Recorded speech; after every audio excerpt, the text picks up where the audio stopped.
Hey guys, real quick, I'm gonna stop doing intros like this unless I have an announcement, which I do this time. From now on, Create Stuff will be coming out every other Wednesday at around 6 p.m. EST. SCP Authors Anomalous, my other podcast, will go up on the other weeks at around the same time. Feel free to come to YouTube and join the premiere as it airs for the first time live. I'll be in chat talking to you guys, and very often the guests will be there talking too. Also, there's a bit of time in this interview where I stumble around my room looking for my pop filter, but I left it in because I think it's kind of funny, and also Dr. Gears and I just had some great dialogue during it. Feel free to skip ahead when that starts. I understand if you don't want to listen to that, but I left it in because it's just really too funny, and I feel like it captures the vibe of this show weirdly well. Anyways, enjoy the episode. Welcome back to the... Oh, you know what? I'm actually not going to say what number this is, because I don't really know anymore, to be honest with you. Don't get yourself jammed up now. Don't just ambivalent. Welcome back to... I honestly need to stop saying what numbers these things are at the beginning, because it's never correct. It never is. I just have to correct myself in the intro, almost every single time. Just start making stuff up, just like, number 80 of 46 or something like that. Just make shit up. Welcome to episode 682 of the Create Stuff podcast. Today, my guest is Dr. Gears. Hello. Yeah, alright, well, funny little story here. Actually, wait, before we get into that, How about you tell us who you are? I need to remember that. I need to do the basic stuff still. Okay, there we go. Well, I'm Dr. Gears. I've been writing for the SCP Foundation for basically ever. I was a pretty early joiner. Helped sculpt a lot of stuff, kind of for good or ill. Been around pretty much the whole time, been, kind of seen a lot of stuff. Been less active in the last several years, unfortunately, but wrote a lot of iconic stuff. 914, 106, 682, helped got Church of the Broken God and Marshall Carter and Dark Limited off the ground, and General Rabble Rouser as a general rule. Okay. You had that ready, didn't you? Generally speaking, I generally like to talk about myself. So, just at any given point, just bam, ready to promote. I respect that. I'm 100% the same way. You can hear it in a lot of other things I'm in. Someone asked me to introduce myself. I'm not just, I'm Shaun Saxum. I say, I'm Shaun Saxum, host of the Create Stuff podcast, available on Apple Podcasts, Spotify, and all major podcasting platforms, as well as YouTube. Just get the whole thing right there. Oh yeah, gonna be signed in a guest book at some point. Put that whole thing in there. It's like, well, shit.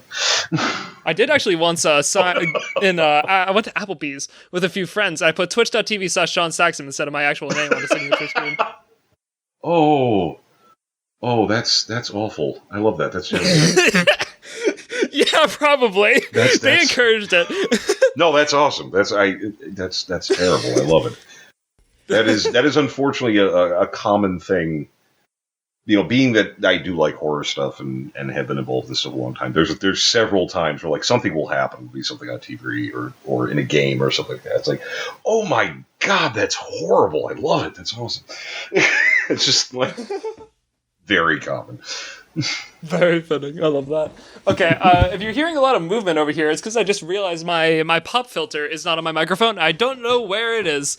Man's falling apart, ladies and gentlemen. That's just the state of things, and I don't know what to tell you. They're gonna hear just how much everything's falling apart in a second when I tell the funny little story. The funny little story. Ha ha ha. Is it my desk or something? Oh no. Okay. There's a lot of socks. The man will never recover, ladies and gentlemen. That's the simple. My career is ending. It's just falling. It's just falling apart. Oh my god, where did I put it? I took it off earlier when I sprayed water all over my setup after choking on it. The man is literally dying. You're listening to it live here, ladies and gentlemen. You're listening to a man's ambition collapse. You are far closer to death than I am, and you know it's true. I see. Hey, look, man, if we're gonna redo this, I'm biting. I'm coming back hard. I'm not treating from hell's heart. I stab at thee. I barely know. Going at it. Hammer and tongs. I don't pull my punches. There it is. Not the second time, at least. Still, now that you're comfortable, now that you know you can punch. Man, just put a sock over it or something. What are you doing up there? Jesus. What are you doing, man? I guess I could do that. At least you're not as bad as that cactus guy. Damn. Yeah, I am keeping that joke going. No one understands that joke now. Well, that ain't my fault. It's still funny. Cactus cast. It's still funny. Insulting cactus in general. Yeah. I'm always up for that. I just have a problem with cactus. Everybody has a problem with cactus nowadays. I mean, I live in Michigan. I don't run into them too much. I don't really, they're not. I don't know. I'm sorry. Okay, I have no idea where this thing is, but that's not great. It's probably making me sound a lot worse. Oh my god. Okay, I'm actually... Just get some nylons and put them over the thing. I know you got them. It's fine. We won't judge. I didn't hear what you said. I said just put some nylons over it. I know you got them. It's fine. We won't judge. That's what you can... I actually have no idea what you're talking about. You can use nylons as a pop filter. What is nylons? They're the thing that ladies put over their legs, man. Oh! I've never heard of that in my life. What the heck? No, that's a... I'm not old. Fuck off. That's not... No. Dr. Goose. No, listen up. You're a decade older than I am. Oh my god. A decade. It's not You're prehistoric. It's not that different. Nylons are a thing. At least I didn't say like stockings or some shit. I don't know. I would have known what you meant if you... Oh my god! It's like when my grandpa used to say Davenport. And I'm like, what the fuck are you talking about? I was just messing with it right before this. Like, I had it in my hands. Where'd you put it? This is insane. You can't cut any of this out. You have to leave samples of this. I might take it and put it at the end, because it is kind of funny. You gotta leave something. I'm just hearing you, like, because of the positional audio, I'm just hearing you whiff around in a void. Just, like, running around in this void, like, at differing angles of audibility.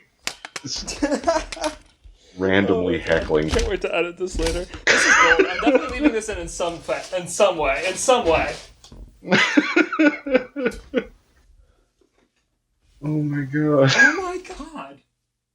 Did you put it in a drawer? Did you put it on top of the refrigerator when you went to go, turn it on? Not on top of the refrigerator. I might have put it in the drawer. Check it out. Check where you did the blanket or whatever. This is like... My youngest son, is probably the absolute worst at finding things. Like, in a long shot. It will be touching him, and he won't be able to find stuff. This is my entire life, Dr. The worst thing is, he is marginally worse than my eldest daughter. The other two do all right. Those two could lose something in the offhand. Oh my god, this is insane. I should have found it by now. Let me make sure it didn't, go behind my desk. Yeah, law of averages said you should have accidentally found it by now. Yeah, exactly. There it is. What the hell? Did I put it, This is so weird. Did you put it, You could not have gone that far.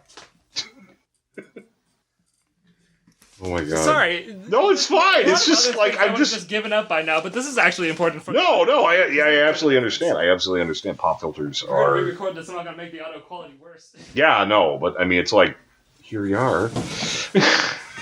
Poor man.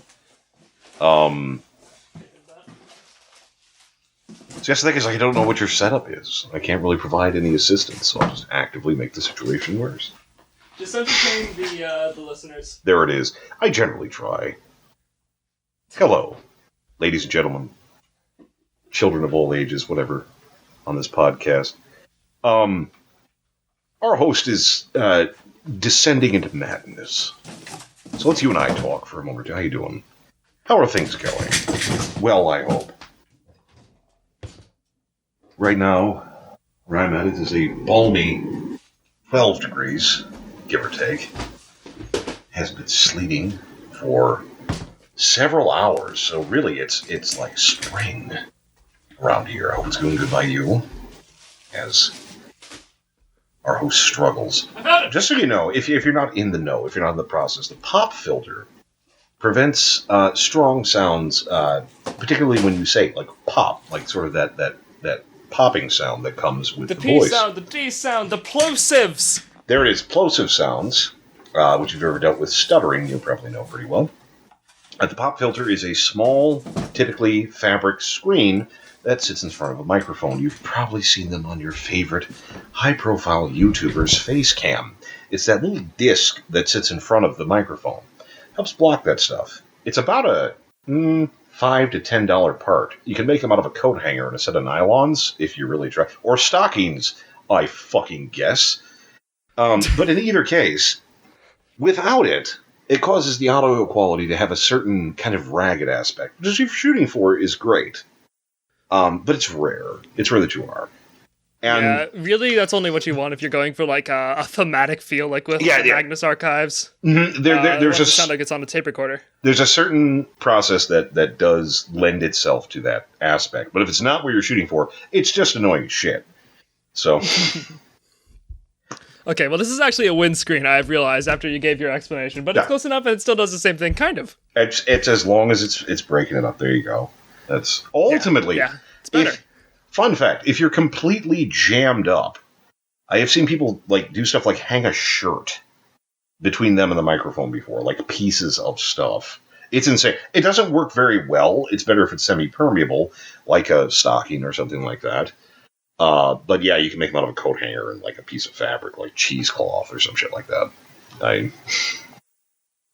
I know how to jury rig things, so we've come full circle, more or less.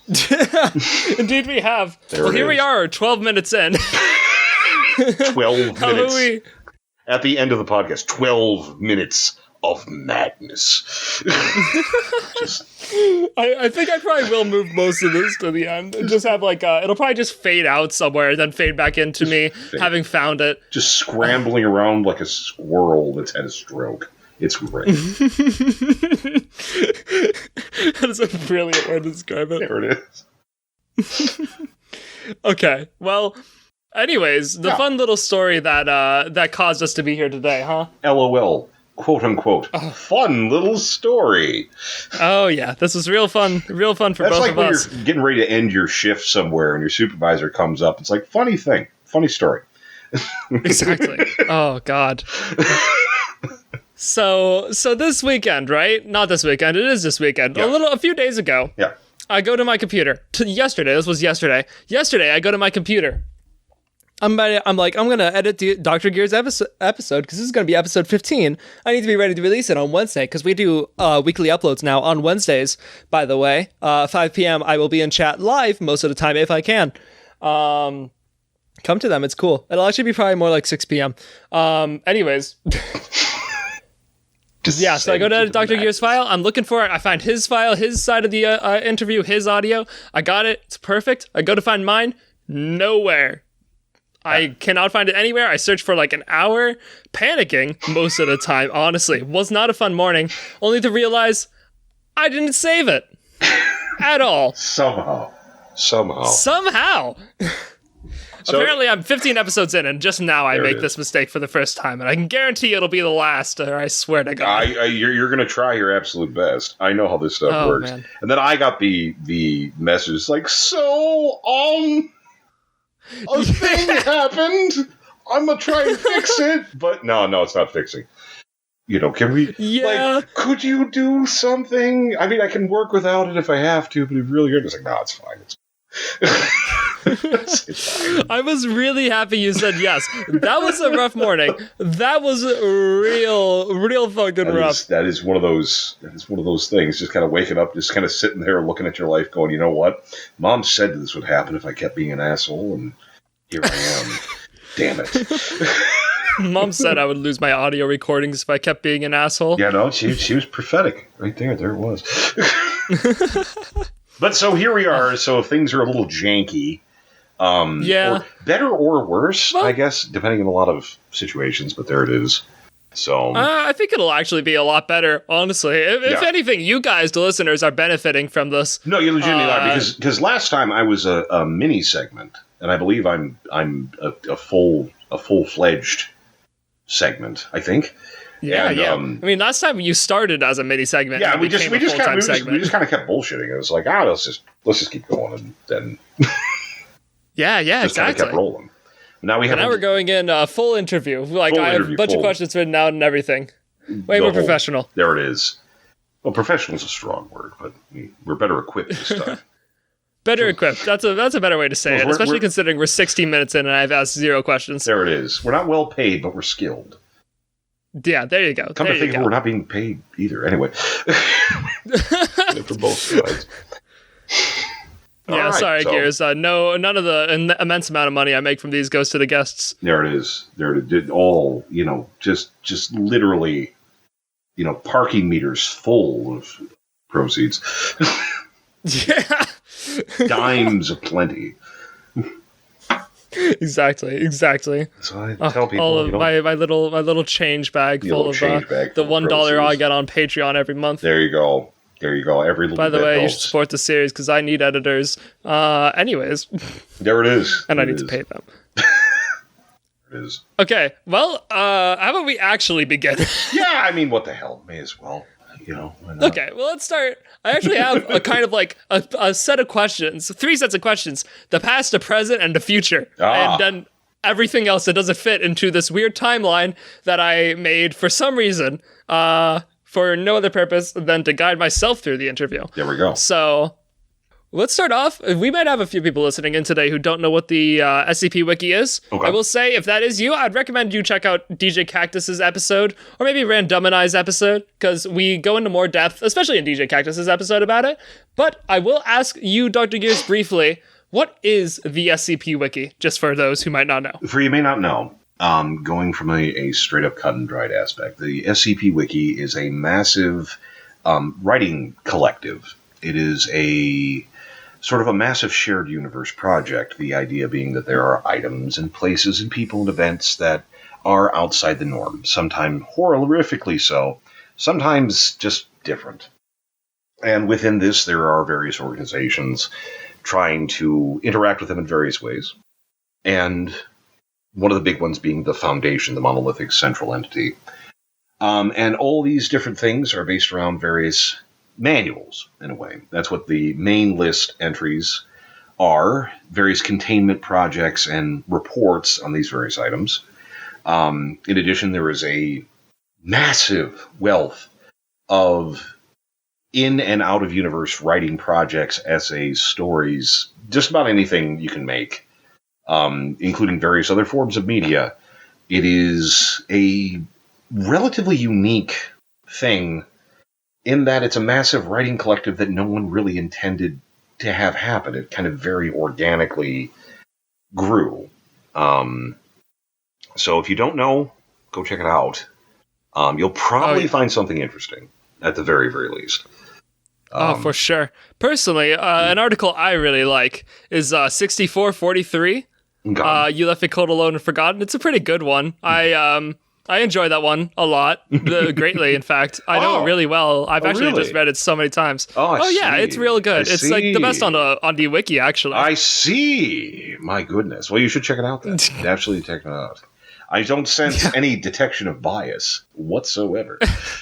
No, certainly not. Certainly not. I'm very objective. See, if it's not my bias, I don't care. It's fine. If it's not my stuff, I don't detect anything else at all, so it's fine.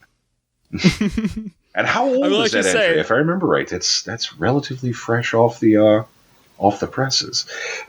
The 6443? Correct.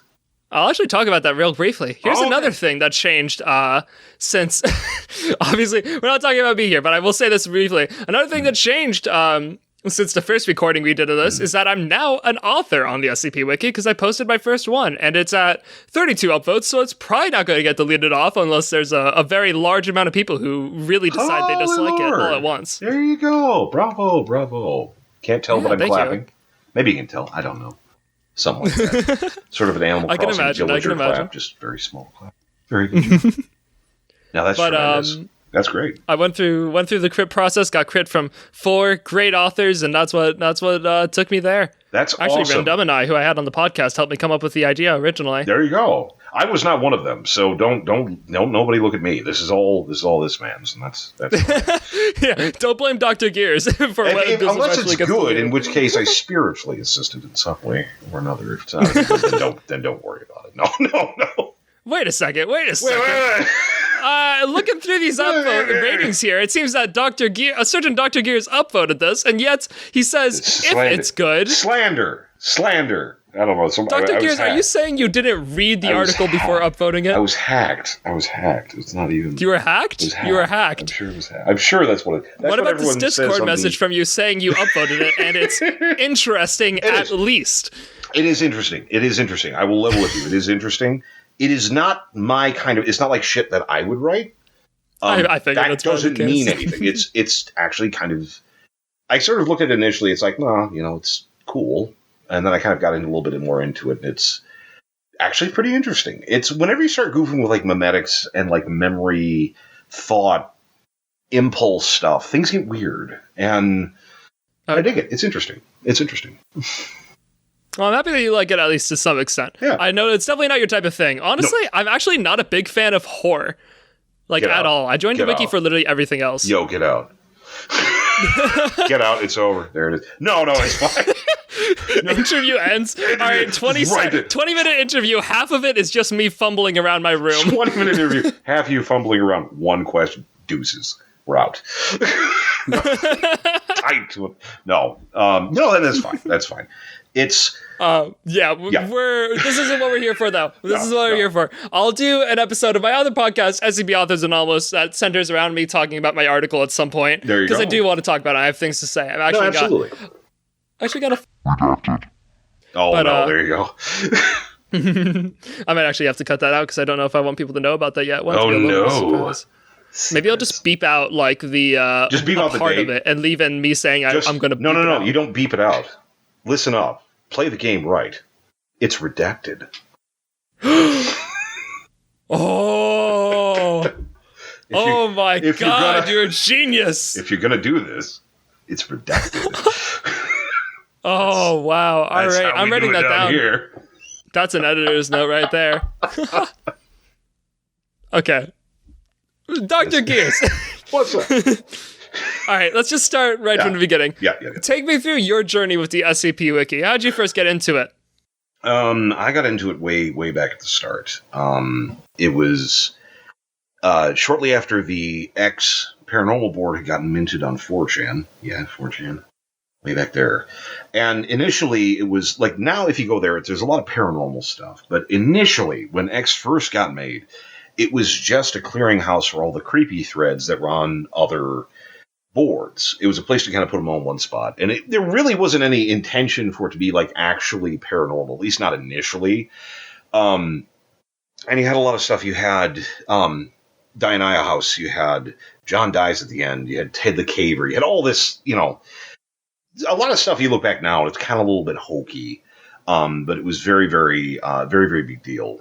And that was some of the stuff floating around. And two of the big series, like the ones that had multiple entries, or at least a couple of them, were 173, the statue, and the SCP stuff in kind of this vacuum.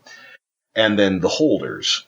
And I'll touch on both of them in a second. But the first, there were a lot more of the holders, if I remember right.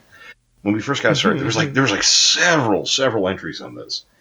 And the holders were like, basically there was an artifact or an item or a place, and you have to do like some kind of horrible ritual to bring a set number of items together to some effect. It was an interesting idea, but ultimately where it kind of didn't catch on the way the SCP Foundation did was it was all being done by one person who kind of lost the script a little bit, kind of going midway through. Whereas the SCP Foundation, or the SCP Items, or the SCP Item at the time, were just this very weird thing. And it was the image that hooked me. I remember seeing the statue. I had clicked on it. It's like, oh, I'd seen it a couple times. It's like, man, that's funky looking.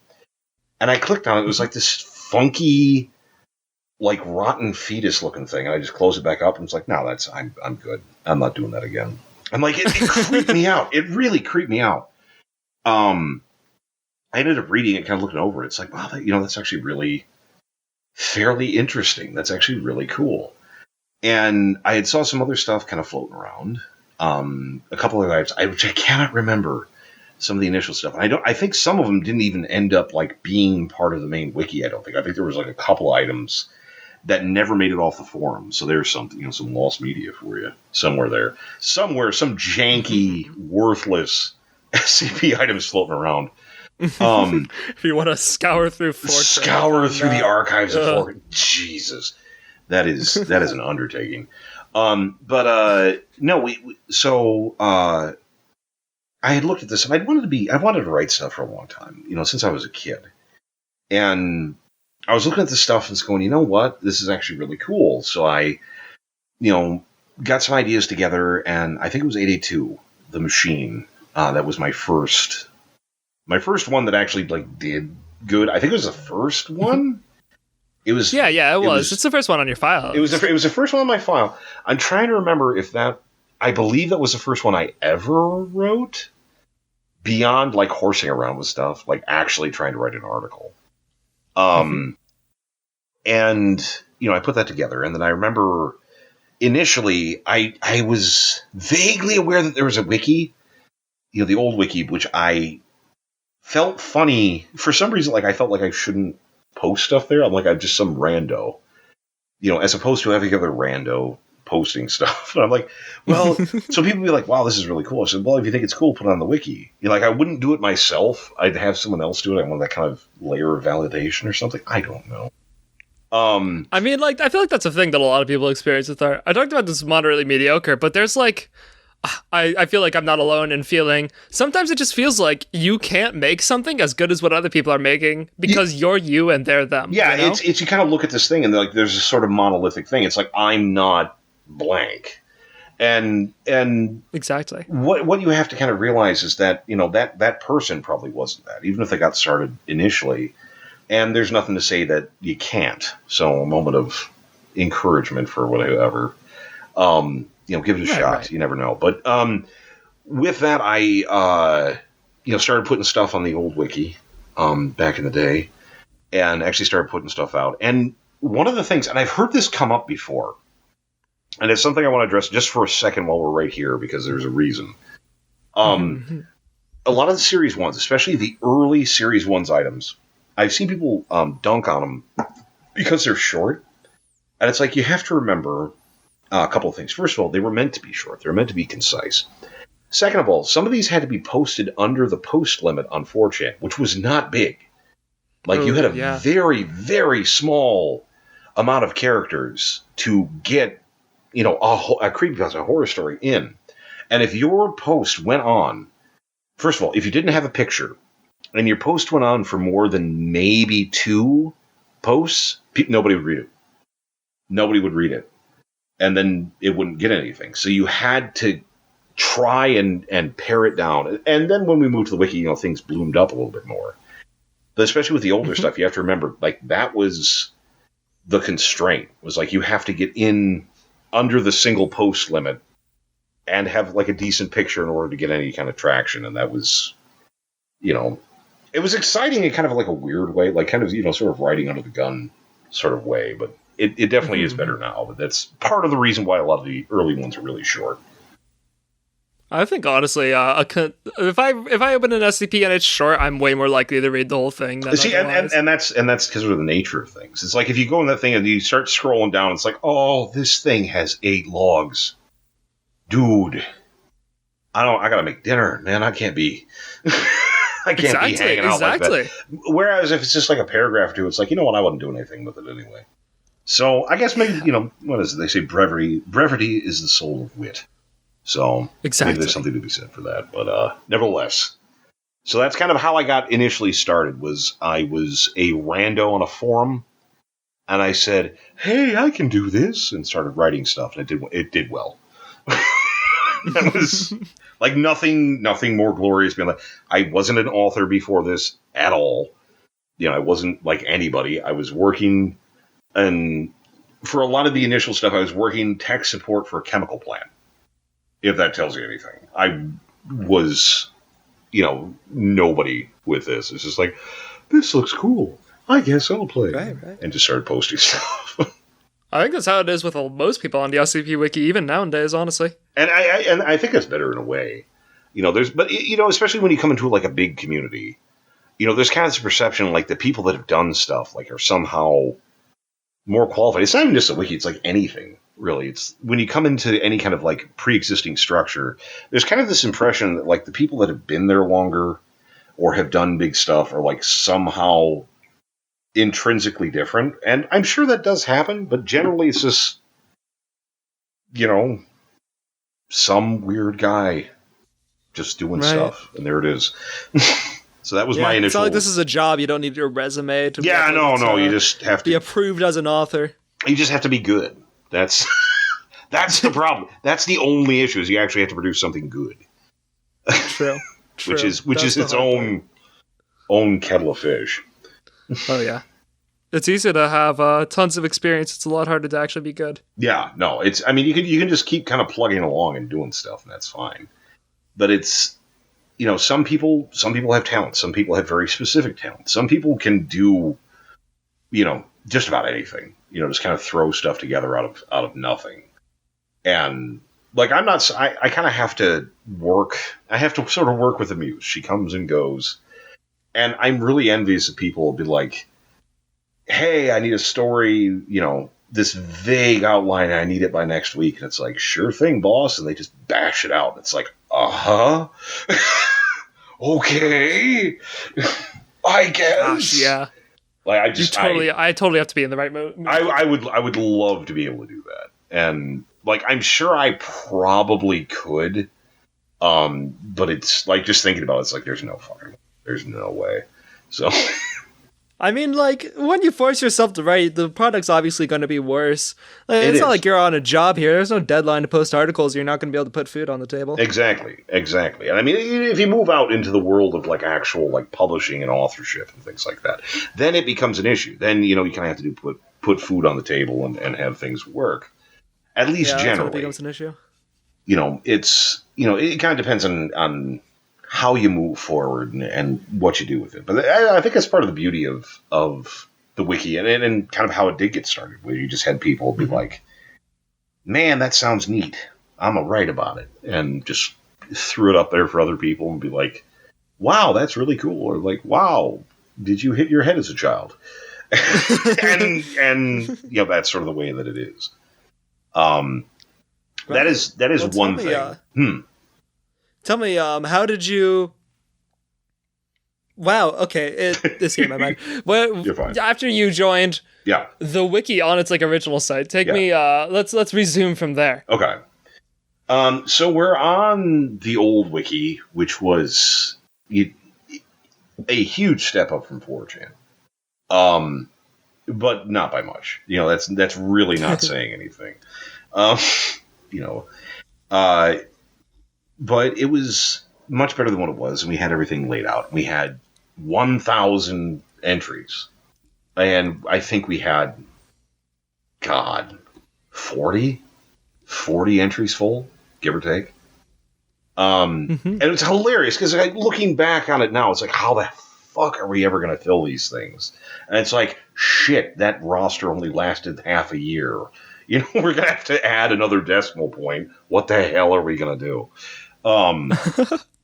It's very funny kind of looking back at it. And that's one of the other little quirks of the whole thing is that, especially in the early days, a lot of the entries are either very, very high or very, very low, because all the entries are just in this big, long list. And if you wanted someone to see them in all those dead links, like, you had to kind of be, in a good location to try and get that. Right, so it was more real estate than anything else. Yeah, and even today, people still have competitions over the nicest numbers, The nicest numbers. Will, the nicest try numbers. to get their article ready as fast as they can when a new series comes about. It's like there's this point of honor, and I understand it to a certain extent. It's an interesting concept, but it's a number. And that's always been my opinion. That's why, and it's one of my weaker, least favorite entries, which is really hard because everyone makes YouTube things about this and all kinds of stuff. My 001 entry, it's not good. It's not terrible, but it's not one of my banter entries, and everyone references it. And my idea was that instead of being the ultimate Uber item, it was just the first thing they found. And that's why the style is kind of janked up, and why it's very primitive, and there's a lot of kind of hints to what the Foundation will become at a later date. And the mythos of the Foundation has evolved sort of past that point, very significantly. But at the time, that was a really cool idea. And it's I put up a bunch of entries, and I should have everyone else is doing a 001 thing. So I'm going to do one too. And so I just kind of cobbled that thing together and threw it up there. So was yours the skeleton key? No, mine was the prototype. The singularity mouth eyeball alien thing. I see. I don't think I've actually read that one. Yeah, you're not missing anything. It's fun.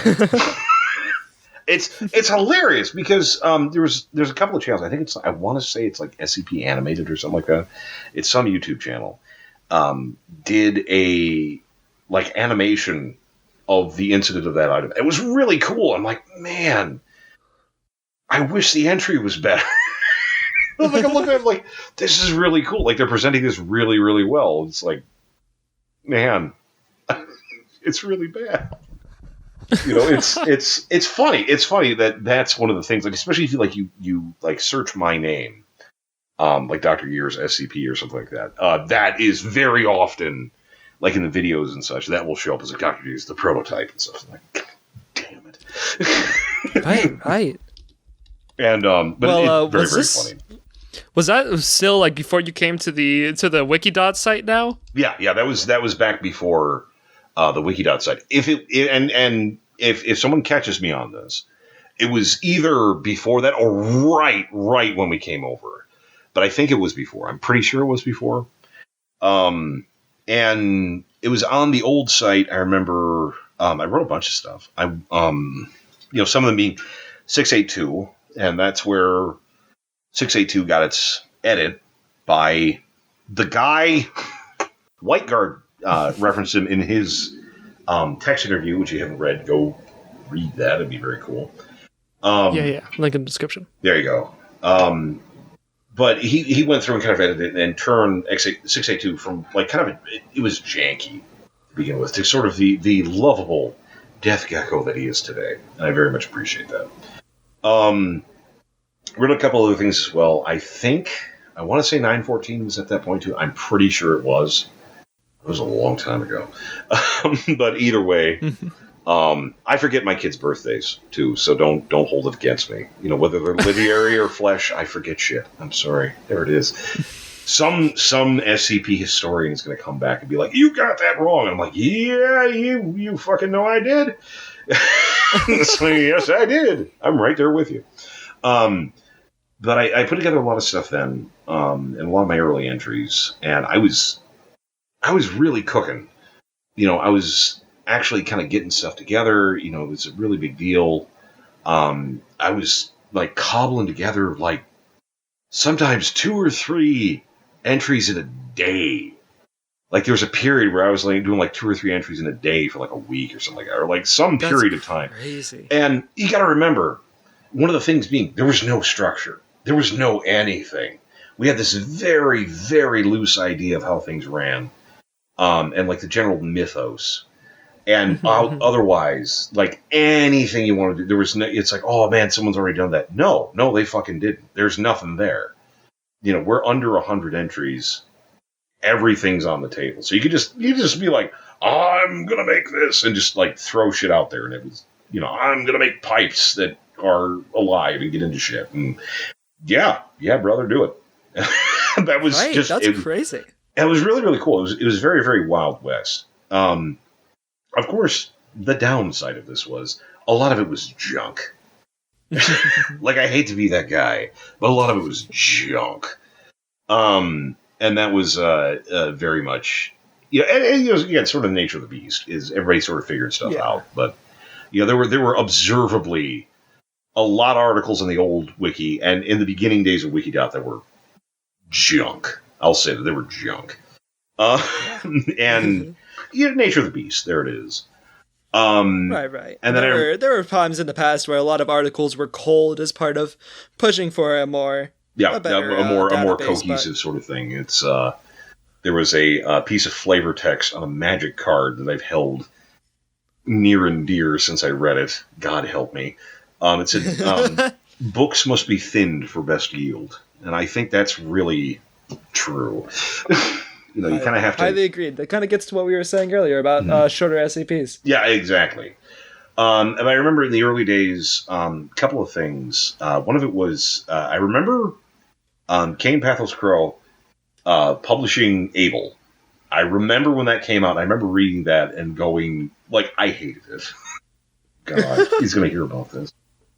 No, it's true. I read it. It was like, oh my God. I thought his username was pretentious. I thought his entry was stupid. I thought it was an edgelord, and I dismissed it. And now, it's part of, Foundation history and culture and such. And it's definitely grown on me. And I love Kane to death now. So that is the way of the beast. But I remember at the time, I remember bringing that up to at one point. He was just confused. He's pretentious. I'm I'm sorry. It was a long time ago. I just didn't understand. I didn't get it.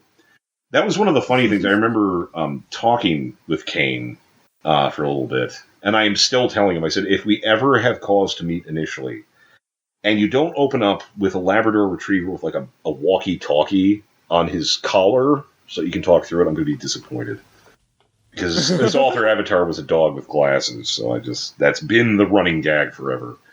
One of the most famous author avatars for sure. Absolutely. And I remember talking to him, and I was like, how are you writing that? How you're doing stuff? He was writing SCP entries on the train to and from work.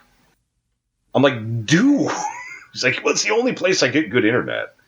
And I'm like, are you kidding me? He's riding a train or a bus, sandwiches him with other people, just hammering away at stuff. I think the War of the Doctors stories were going on at the time. So he's just hammering away at this intense, fiction and such, just sandwiched between other commuters. I'm just that is absolutely insane. Writing an SCP article on a phone sounds like hell. Oh yeah, and that's the thing. Everybody does it. People do it. I know people who've done it. Seriously. No, that's the thing. He wasn't on a phone. He was on a laptop. He was on a laptop, a full-sized effing laptop. Sitting between people, trying to keep shit running. Oh my gosh. All this stuff. And so it was just that's insane to me. But I remember one of the other big things that ended up being a thing was the groups of interest. Because I remember between one day and the next, someone had put together a group of interest, and it was the Chaos Insurgency. And they were basically just the anti-Foundation. They were... Real quick. Yeah. Don't please. mean to interrupt you. No, you're fine. I want to make sure of something real quick. Yeah. Was this before or after we moved over to Wikidot? This was before. Okay. I just want to make sure we're following. No, and we're still in that progression. But this is before we moved over to Wikidot. There was the Chaos Insurgency, which was the anti-Foundation. And I kind of looked at that and meh. It was interesting, but it was... since then, amusingly, and something I've tried to push forward that I don't think anybody else has, and I think should be, maybe embraced a little bit more, is that the Chaos Insurgency doesn't exactly exist, or doesn't technically exist. I love that theory. The theory is this, that whenever a SCP facility, asset, site, whatever, goes rogue, They just stamp that on always Chaos Insurgency. And off they go. And it becomes a very quick moniker. And also, like, if they have to pull some shit, it's like, this site or this asset really needs to go away, but we don't have any technical reason or ability to get him out of there. It says, oh, he got by this Chaos Insurgency. Oh, well. And so it becomes the dustbin of Foundation buggery and general screw-ups and shadow ops and stuff like that. And does it actually exist? Yes, probably to an extent. There's probably people that survive that crap and be like, fuck it, I'm going to get called it anyway. I'm going to put that patch on and keep rolling. But that it's more of a title than anything structured, and like that's kept very quiet in the Foundation. It's like, you have guys in the know and be like, oh man, I'm wondering if the Chaos Insurgency are coming. And guys like sort of in the know, it's like, are you 5? What the hell's wrong with you? Like, what are you talking about? It's like, never mind. And just kind of like move it. And I've put that in occasionally. I don't think anyone's picked up on it. But anyway. It's like the Tooth Fairy. Yeah. You still believe in the Chaos Insurgency? It's like, what? How? Like, how have you made it this far? You've been here for a couple of years. What the hell? It's that sort of Santa thing. Claus too? Yeah, it's like, what the hell? You want to hide from the Easter Bunny or something? What the hell's going on, brother? But that kind of idea. But I sat down and I thought, it's like, well, there was a TV show. There was a TV series, and God, I cannot remember the name of it at all. There was a hotel room in some bumblefuck nowhere place, and all the items in the hotel room had gotten strange powers. Did this help inspire the Foundation? Oh, maybe. The idea is not exactly unique, but nevertheless, but it was floating around. And one of the people there had sort of a religious awakening with one of these items or whatever. I think it was like something very mundane.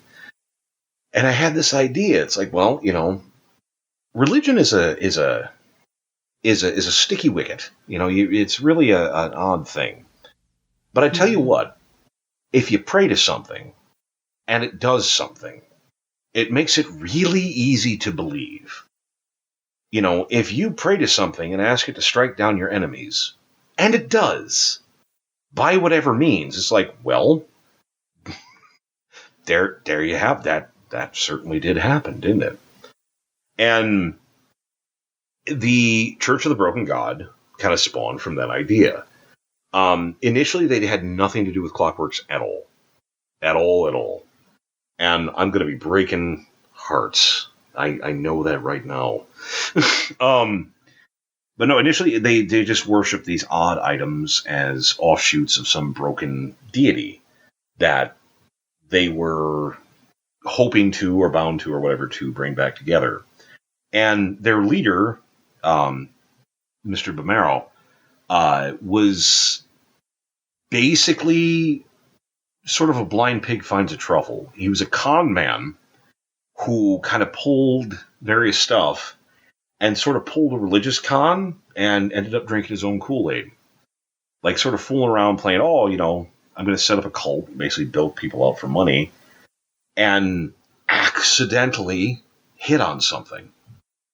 And ended up kind of getting the bug for it. So, and that was the way it was. And then after we had moved to Wikidot and I put out some more stuff, some people made some connections between some of my items, including the Clockwork virus and some other stuff, and sort of put it together. And all that got snarled up with the Broken God. And it became this Clockwork-based, sort of apocalypse cult sort of thing full of, crazy stuff. I'm like, that's awesome. Let's do that. That's way better than what I had. So that was, my initial vision was very, very basic. And then people kind of took it and run with it. It's like, oh, that's awesome. And now you have like multiple sects and different aspects and all this kind of stuff. And I could not be more pleased. It's so cool kind of seeing how it sort of bloomed up. Incidentally, something I've been kind of working on and such is the Church of the Broken God, as of late, has had a tough time. You have, major sects, so there's a lot of breaking up, there's a lot of, issues like that. But that is the thing with big military, violent, expansionistic religions. Every so often they go through one of them Reformation things, and shit gets weird.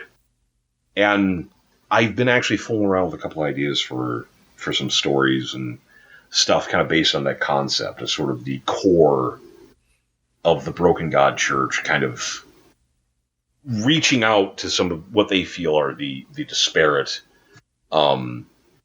belligerent sects and bringing everyone, willing or unwilling back into the fold. So, something interesting.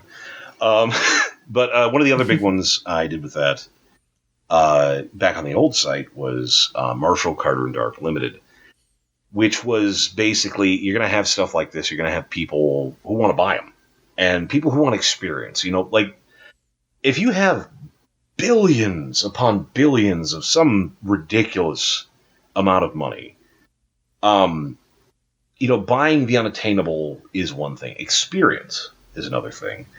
And it's like, what if you could have a cannibal's banquet and nobody had to die and you'd never get arrested? That's something. That can appeal to the right kind of psychopath. And various other aspects as well. And sort of they grew out from this idea of this very clandestine, very discreet, very powerful organization using the items for generally profit. Now, what kind of profit? Is that just coin? Probably not. That is involved. But it's like, listen, I can set things up so that you can indulge that thing that you were accused of and bought your way out of without going back to jail. But in return, you join the club, and if one of the other members maybe has an issue, or we have an issue, or we call upon you for something, you scratch my back, I scratch yours, sort of thing. So it's very discreet with ass loads of money. And, the club, Marshall, Carter, and Dark Limited, generally are a very difficult opponent because there's not much to them. You have this very hard core of what they are, the internal structure. But if they have to go out and do something, if they have to go raid a site or knock somebody off or something like that, that's moments of convenience. That's going to a PMC or, anything. You need someone shot. Yeah, you can hire an elite assassin, or you can find some wino in an alley and give him $50 and a shotgun. And the guy will get dead either way. And they're the type to do that. It's like, how do we deal with this situation? If we haven't been given exact directives, be like, pay the big bucks, make sure it works. It's like, we need to make this happen. How do we make it happen? Because they are still a for-profit organization. And there's no reason to spend money if you don't have to, and it's not going to impress anybody. So I think of the organizations, I think the church gets along with the Foundation the absolute least. Just because they have very, very different ideas of doing things. I have always felt that MC&D and the Foundation have had a distressingly closer relationship where they both kind of need each other to survive. The club needs the Foundation to find some of the shit and build the process, so they'd be like, ooh, yeah, we need to make sure we have shit in order if we're going to, take this. So they handle a lot of the legwork. Meanwhile, there's a lot of revenues. It takes a lot to be a giant monolithic organization. Some of that's money. And, probably not the items themselves, but offshoots, data, personnel, things that may not be 100% necessary, maybe fritter off to the club now and then. And everyone just kind of pretends like it's not happening. But it's... Right. And that was kind of the beginning. That was... I remember there was the Chaos Insurgency, and that was those two. And those are the three groups of interest that we had. God, for a while. For a real while. I think I wrote less than half a paragraph on each of them.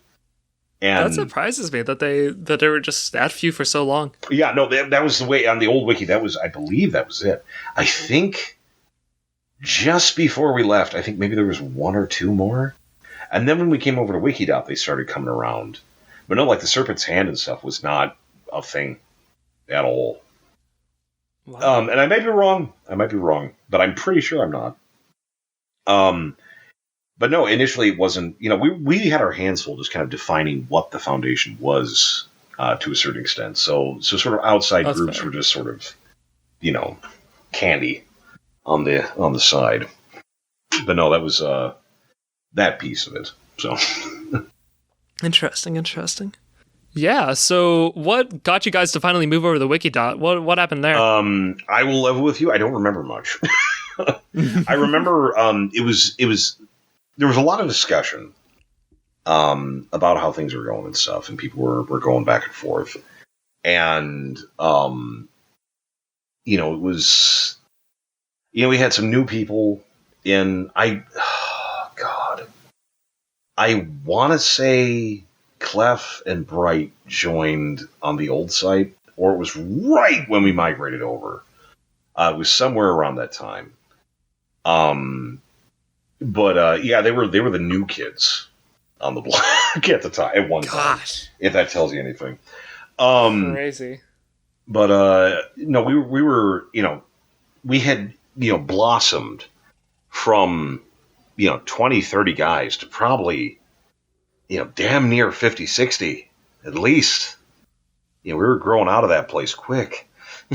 And the site was there. It didn't have a lot of communications. It didn't have a lot of ability or a lot of flexibility. It just wasn't. It wasn't working. It flat wasn't working for what we were trying to do. So we're like, hey, we're gonna migrate everything over. And I'm like, hey, okay. So I grabbed up all my stuff and carpet bagged it over to the new site and plunked it all down. And was like, okay. And that was kind of how we did stuff. And left out of it. But I don't remember really having. I know there was some discussion in the background. I remember people talking about stuff, but I really wasn't heavily involved in it. I wasn't heavily involved in the maintenance of the site and the actual function of it. I was just a guy writing it. I remember people saying, "Hey, we're going to leave out of here." I'm like, "Why the hell are we doing that?" It's because this place is shit. It's okay, I guess we're going.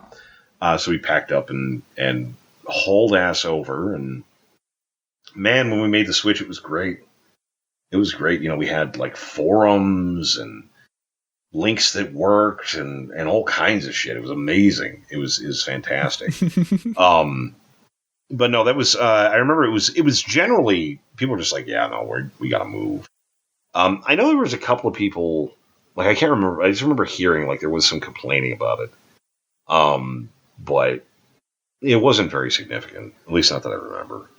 But again, I wasn't really deep into it. So if someone did raise holy hell about it, don't yell at me. I don't remember. Okay, interesting. Yeah. So, how did you feel about the? Well, actually, I guess you kind of already said that, didn't you? Yeah. My personal opinion was I didn't really I understood the necessity. I understood the necessity of moving, but it was text is text, I guess. And I didn't understand how much better Wikidot. People complain about how Wikidot is. You don't know. It is night and day better. So, even as flawed as it is. There it is. Right. Okay, well, let's jump forward a bit in the timeline. All right. Talk about so you mentioned this earlier in the interview, I think, but your three probably most notable articles are 682, the hard to kill lizard, excuse me, reptile, 914, the Clockworks, and 106. Dr. Gears. I mean, the old man. Now I made that joke in the last recording, so it feels weird. It was absolutely just as funny then as it is now. Anyway, yes, no, those are my three. Those are definitely my three face cards by a long shot, which is funny that it kind of worked out that way. Right. Like 682 is one of, if not, well, I mean, I guess right below 173. It's probably one of the most well-known articles on the site. Yeah, Face of the Foundation, almost. Yeah, it's very funny, kind of seeing, again, people that have don't know the site, don't know the SCP Foundation at all, and yet know about this big hairy lizard and that sort of stuff. It's very interesting, kind of how that catalyzed out. And I remember in the beginning, I'm talking back, because 682's had a journey. Initially, I had conceived 682 being like the result of a massive cross test or like containment failure, and it was some like hideous mutant thing, which was really stupid. It was bad. I'll level with you. Anyone finds that draft, man, don't. It wasn't any good. It wasn't any good. But it was an interesting idea, and I kind of threw it up there, and people were like, "Dude, this sucks." I'm like, "Yeah, no, it does." But yeah, I kind of cobbled it together and tossed it up there, and then it got the rewrite, and it got a lot better, and I had kind of better ideas. And it got a rewrite. Yeah. It that was the initial. There was the draft that I did, that was crap, and then again, I'm gonna remember his name, tonight when I'm trying to go to bed. But it was in again Whiteguard's interview. He mentions the name of the gentleman. I actually looked at Whiteguard's interview. I don't think the name was in there either. I think it was. It's in the entry about 682. It's somewhere in there. I know he references. I just can't remember what it is. But some rando came in and edited it up, and I'm like, "Oh my god, this is a lot better. Thank you so much." I'm like, "Yeah, no, it's fine." And I kind of ran with the idea. And one of the things was at the time, the idea of the Foundation focusing on destroying something was unheard of. So it was revolutionary for the time that they were so focused on trying to destroy something. And man, people did. People really did. And it got really bad really fast. People really, like, it made people angry that, like, this thing wouldn't die. Because I'd be there in the comments sort of slugging it out, with people here and there and different stuff. And it's, as I said before, and other people said, 682 is not Kirby. He doesn't take on the property. He finds ways to counter what's there. Sometimes it works out that way, but he finds a way to counter things. And sort of this massive adaptation. And people were people got angry. Like, legitimately very angry. That he probably should be said that, like, there's I'm not sure if it's still open or not, but there was a collaborative log that anyone could contribute to of ways that SCP-682 has tried to be killed, and of course the whole idea, every single time it has to fail somehow. Yeah, and people get, like, angry, like, legitimately very, very angry about this whole thing. And, like, I'd see threads back on 4chan and stuff, people bitching about this lizard and how stupid it was and how it's a Mary Sue and all that kind of stuff. I'm like, what do you think? What do you think of me? Like, if that's my self-insert, dude, what? So dumb. But it was, as time went on, I seriously considered, like, just deleting it occasionally. Because it was like, it made people so angry. It was so divisive for people.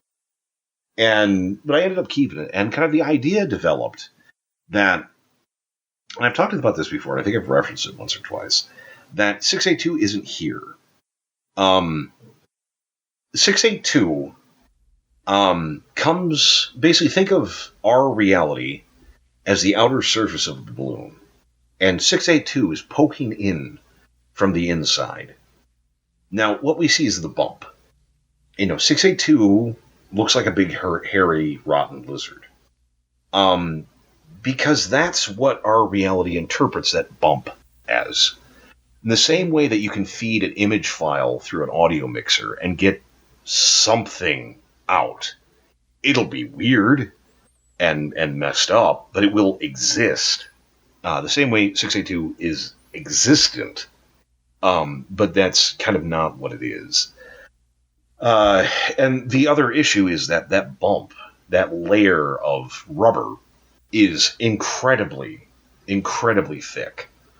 So, as we bash and tear and rip at 682, what we're damaging is the rubber.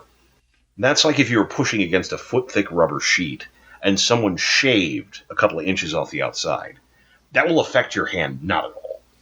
That does nothing to you. And that's the same thing, is what we're hitting is functionally no worse than a haircut to it. And that's why it is so hard to kill. That's why it is so incredibly hard to make die, because we're not doing, there's, bones flying around and meat and crushing all that kind of stuff. We're not hurting what it is. We're just damaging its clothes. We're damaging its hair. We're attacking things that are inconvenient and unpleasant, but not lethal. And, kind of going further from that to a certain extent, 682 goofs with human ambition in a weird way, even though it's not, listed in the thing. We have this impulse to understand, it's, look at blowfish. Someone ate one and died, and we kept doing that until we figured out how to eat them and not die. You could just not eat it. That's an option. And we as humans have this impulse to climb and uncover and open and dig and conquer and eat and do all this kind of stuff. And 682 just doesn't. He exists beyond that. And what's more, he's very aggressive and he's very violent. So it causes impulse. It's like, we're hurting you. We're hitting you really hard. Die. Effing die. And it drives people up the wall, and it makes people very upset. So in a way, if it is making you angry and frustrated, it's technically working. See what I did there? Yeah, I guess so. Falling for it. There it is. The other thing being, he's a beast, and part of it, and I've referenced this before. I know I did an interview, but it's 682 is angry, yes, but also scared, like very, very scared. Imagine everything you touched turned to maggots. Every surface, your clothes, even your skin, maybe, the air, anything would just turn to maggots and spiders and horrible, awful, awful stuff. Yes. That's what he's dealing with. That's what here is to him. He's very, very scared. And in the same way that you will scream and crush a cockroach that skitters across the floor, he lashes out. Yes, he's scared, but he's also going to try and make the bad go away. And that is, one of the things is animals and beings of any type, intelligent or not, when they get scared, are incredibly, incredibly dangerous. Ask anybody who's tried to save someone who's drowning. They'll when someone's scared enough, they will not care. They'll do anything to survive. And that's kind of what he's doing. He's sort of stuck here in this hellscape and trying to make something happen. And sort of dropping back, that was one of the references with the acid, is that actually helps sort of chill him out to a certain extent. Mm-hmm. It's not really hurting him. It's comfortable, if that tells you anything. So maybe an idea of how things are wherever it's from. He, she, it, something like that. But no, 682 is the death gecko, the big boy. That's the death gecko. The death gecko. I've called him that forever. My wife tried to make a stuffed animal of him at one point, and that's cute. Still has the idea now and then. And then 914 is the Clockworks, the Great Machine, and that was just a very simple kind of idea. Before you go on real quick, please, no, excuse me. Maybe We're about like an hour and 10 minutes in already, Yeah. so maybe be a little bit brief with the old man and the Clockworks. No problem at all. We'll keep moving along. 914 was just basically the idea of doing something that would be almost impossible with modern technology, with old school like clockworks and gears and pistons and stuff like that. And I just kind of put that together. And just literally just kind of thrown. And a lot of my items are either things, especially my early stuff, is either stuff I'm scared of or things I think are neat. And this is definitely, sort of in the other camp. And it respects very few laws, one of them conservation of mass. But that's about it. And, you put things in and wind it up and watch it go. And one of the things with that is just the variety of things that it ended up doing. It became, such a big thing. The test log became, I think, one of the biggest documents for a long time, and now is functionally its own wiki. That's kind of its own organism. And 914 was one of, if not the first item that I really sat down and I wrote something for. And with that, if you haven't read Clockwork Time, please do so. I would really appreciate it. And I've got a lot of good reports on that. But it goes through my interpretation, my idea of where 914 comes from. And, kind of what it is. Maybe not why it works the way it does, but where it comes from. And a lot of people dug it a whole lot, so they thought it was very cool. And check it out if you can. But no, 914 was very much just me being enamored with Clockworks, and just kind of, it'd be really cool to make them do stuff that didn't kill somebody, at least not ambiently. So that's what I did. That was a revelation at the time. Revolutionary idea, especially for my shit at that time. That was wow, that's really cool. And then the old man, which is funny because I still think of that as one of my newer ones. Even though it's old now, but initially, if I remember right, 106 came around because we were trying to think of an idea. It's the idea that every species on Earth has some sort of predator that's suited to hunt them, and humans don't. And it was sort of going off of that idea and sort of mimicking evolution. And so, predators a lot of times take on aspects of the prey and vice versa and things like that. And it was a lot of really good ideas. And man, I didn't use many of them. I kind of cobbled a lot of them together, but then I started putting in what if I really make this bad? What if I really make this really bad, straight up check under your bed kind of stuff. And so I started throwing in bits of serial killer stuff and torture and mental and just awful shit, and just kind of pile all it in there and ended up put it together, and I published it out, and man, people didn't like it. And not in a good way. It was just, they're the entry's okay, but your containment procedures suck. I'm like, fuck, okay. So, but what I ended up doing was I actually went through and I revised it a couple of times, and I kept each revision so that you can kind of see because how do you contain something that walks through walls? And functions that way. And it was showing how, containment procedures can evolve. And, some of the extreme lengths that you have to do to make this stuff happen. And I'm thinking, I want to say 106 is probably what I've written the most supplementary material for as I'm thinking of it. And I don't know why. I don't know what that says. I don't know if that's me or what. He's very popular, and that's good. I was so excited to see him in Containment Breach. That was so cool. I can imagine. Oh my god, seeing him going around and stuff. Man, people couldn't stop shitting on him. I'm like, dude, that's my boy. Don't be mean. don't give him silly names. Don't just brush by him. He's cool. So it was really hard. It was really hard. It's my boy. He's evil, but he's got the spirit. But I remember it was for a Halloween contest.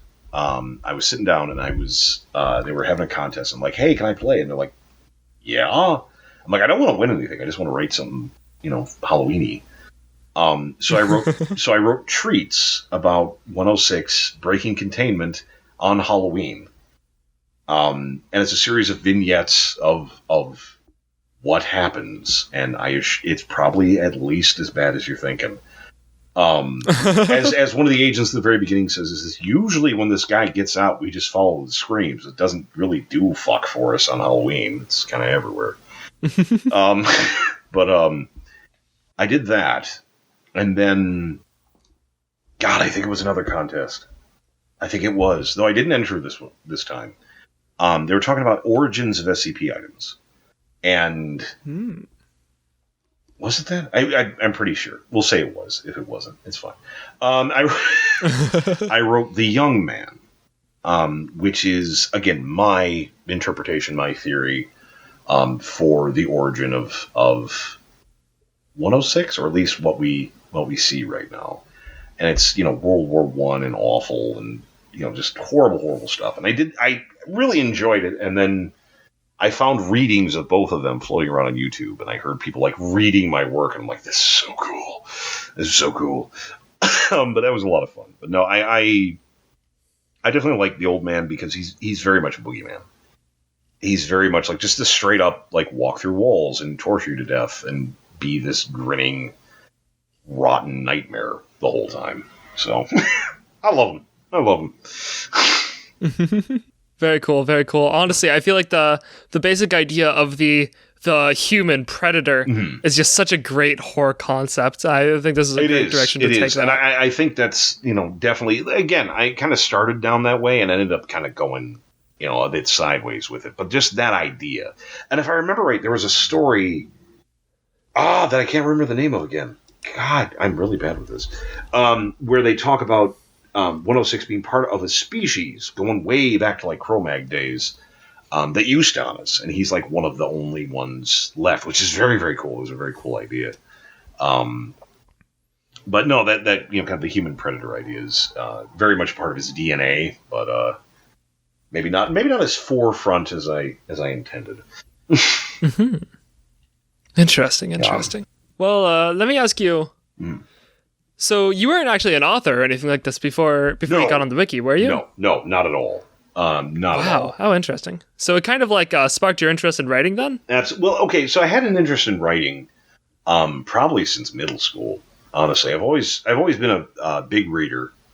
I did get started. I actually had trouble reading initially. I had to get a lot of tutoring to finally actually be able to read. And then when I did, I just, fucking took off with it. I actually got yelled at several times. Just read and quit doing that stuff. I mean, we had a family gathering. I'd just be sitting there with a book. It's would you stop doing that?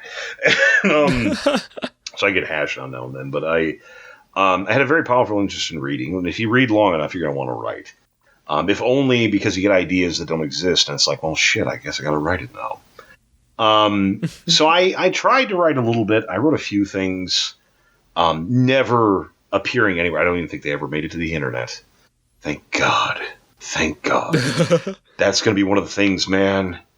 This generation, you're going to be 65 and you're going to go back and you're going to find your old DeviantArt or Tumblr, and it's oh no. Oh. I have to kill the internet now. Me, all that old shit is gone. That's gone. That's not around anymore. Thank God. Lucky. I've already had that experience multiple times in my life, man. I'm terrified of it. I can't imagine. I cannot imagine if shit I did when I was 14 came up. Now that I'm a old guy, I would just die. Just no, just kill me. That's no. I would leave the internet. I would die just change my identity. No, you just have to leave. You have to fake your own death at that point. That's all there is to exactly. It. But no, I definitely had an interest in writing and doing stuff, and I fooled around with it a little bit, but never really, got anywhere with it. And finally, when this stuff came around, it's you know what? I'm just going to try. I'm going to give it a shot. And put it together, and it ended up working out. Worked out pretty well, all things considered. But no, I was not published anywhere. Still not published anywhere. No, I had nothing doing before that. Barely even an internet presence. And just like, you know what, I'm going to give this a shot. Just read a lot of shit and ended up getting into it. Fair enough. Quick side note: yeah. when I say author, do you would you define an author as someone who is specifically published in their works? So my personal opinion, which I think differs with everything, is I have been known to call myself an author. I don't know if that's necessarily appropriate. I generally consider, if you're an author, you probably publish something, someone's probably paid for your shit at some point. But especially with the internet now, it's not like you have to sit around and wait for some magazine to pick up your shit, or to get into a publisher or something like that. You just put your stuff out and get seen by 250,000 people in an hour. I think the rules of the game has changed. I think at the very least, I'm a writer. I think depending on your perception of how that works, I could be called an author. I have used both things interchangeably unless I'm called upon it, and then I become very uncomfortable and trying to define it. So there you go. Interesting. No, I would generally define it as getting paid for stuff, and I guess I kind of have to a certain extent, but I haven't been in a magazine or something like that. Published a book, yeah. Yeah, which is kind of the litmus test or stuff. But again, the game has changed. It really, really has. So I don't know. Okay, interesting. All right, that was just something I was personally curious about. Yeah. So to move forward a bit to the more present times, in my list of questions here, going to the present from the past. Mm-hmm. How do you feel about the current state of the wiki? I think honestly, I think it's pretty good. Considering where we started and where we were, even just a short time ago, we have, regardless of your form of content ingestion, whether it's music or podcasts or stories or art or video game or anything at all, you can get Foundation SCP content. We have a massive user base. I know there's a user count. I don't know what it is right off the top of my head, but if you count everybody who just reads stuff or has read reposted stuff somewhere or watches on YouTube, there's probably tens of millions of people all over the world in a dozen languages who consume this content, who are part of this shared universe. And some of them will read through it and never publish a single word, never post a thing, and that's fantastic. And some people get the bug for it and start putting stuff together and join it. And some people move away from it and all this kind of stuff. It's a living community. And I think it's really good. I think it's amazing. Does it have issues? Oh, yeah. Absolutely. Everything does. Whenever you have a group of two or more people, you're going to have some kind of friction. Just period. Mm-hmm. And the more people you get, the more you're going to get with that. Is it anything I think? Friction. Yeah. It's, there's always issues. You're always going to run into things with anything. Do people have problems? Do people have do they get angry? Do they get sad? Do they start fights? There's some ego involved and stuff. Little people thinking, well, I'm such and such. I should be treated this way and not that way.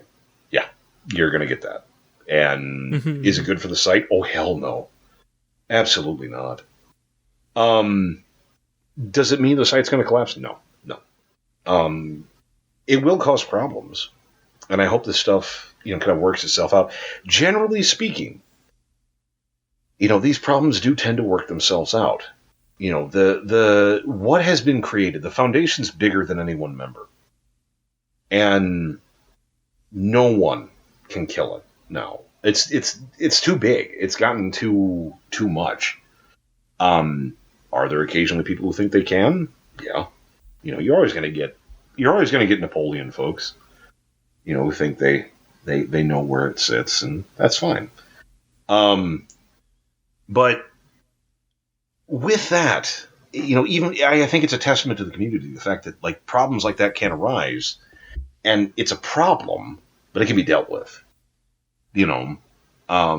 So I'm very happy with the state of things. I will be the first to say it's not perfect at all. Right. But I think the state of it now, is good. I think there's much more good than bad. Up over 70% good, I would say generally. Right. Okay. More good than bad. So that could... Agreed. I'd barely say that about myself, so that's great. That's fantastic. Well, let's talk a little bit about the bad, though. I'm kind of curious. What are some big problems you think are with that are on the wiki or the community in general? Gotta get that content in. Gotta get that clickbait in there. Yeah. Gotta get that in there. Oh yeah. So what are the problems? Well, here's the thing. I'll put you right up front. Okay. I am not as active in the community as I was. So I don't know everything that's going on. I don't always know everything. I'm getting back into it a bit more, so I'm a little bit more aware of it. And, sometimes people come to be like, oh my God, this is going on. I'm like, I don't know who that is. And they'll be like, this is going on. It's like, wow, that sounds really bad. Okay. That's unfortunate. But some of the problems. Okay, let me tell you what's up. Let me learn you something. This is an online community. Okay. Online communities, I don't know why. I'm sure there's studies. I'm sure there's a process that says this. Tends to attract certain personalities. And I think it's not even necessarily online communities. I think it's just small communities. You're going to get people who are going to get a little too big for their britches. They're going to get a little prima donna thing going on. And they think that because, blank, maybe they did something big, maybe they wrote something good, maybe they were a part of something important, they're more important than everyone else. And that's not how it works. And that's where you're going to run into issues. And that's not even just a site, that's anything, any kind of group. And we've had it happen. I've been in the middle of shit like that before, back in the old days, of people having ego attacks and freaking out. It's a problem. Generally best to nip in the bud, but you're always going to get people mouthing off, and that can become a problem, especially in the interconnectedness of today. Definitely want to deal with that as much as you can. You get people who, try and make it their own way. They have a vision for the Foundation and the one truth, TM. And man, if you don't follow it, they'll make your life real hard. And it's people who get outside of the Foundation. People who try to, because we're all, writers or consumers or various combinations thereof. And that's how it should stay. If you want to critique someone's work, fantastic. If it makes you feel a strong emotion, let them know. If you can swear as little as possible, all the better. But it's when you get people leaning on other people to try and influence them one way or another. That shit is bad.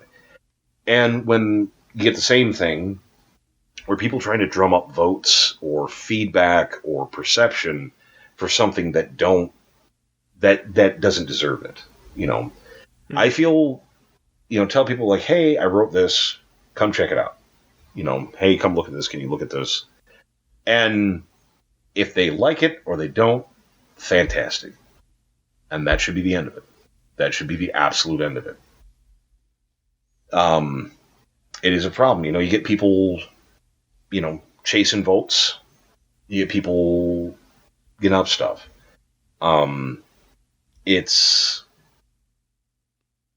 one of the things, and this is 100%, and we're moving out of the general issue, 100% personal preference. I feel that the Foundation and the Wiki has descended from horror stuff, and it should always carry a sense of the uncanny or eerie or flat out scary. And it's if we move too far away from that, I feel like we're moving away from our roots. That is me. That is me as a personal person saying that. You know, if I ran the zoo, I'd change that. But that ain't the way it is. You know, that's how it started. It's evolved past that. And I think that's part of the staying power, is it is sort of all things to all people, all the better.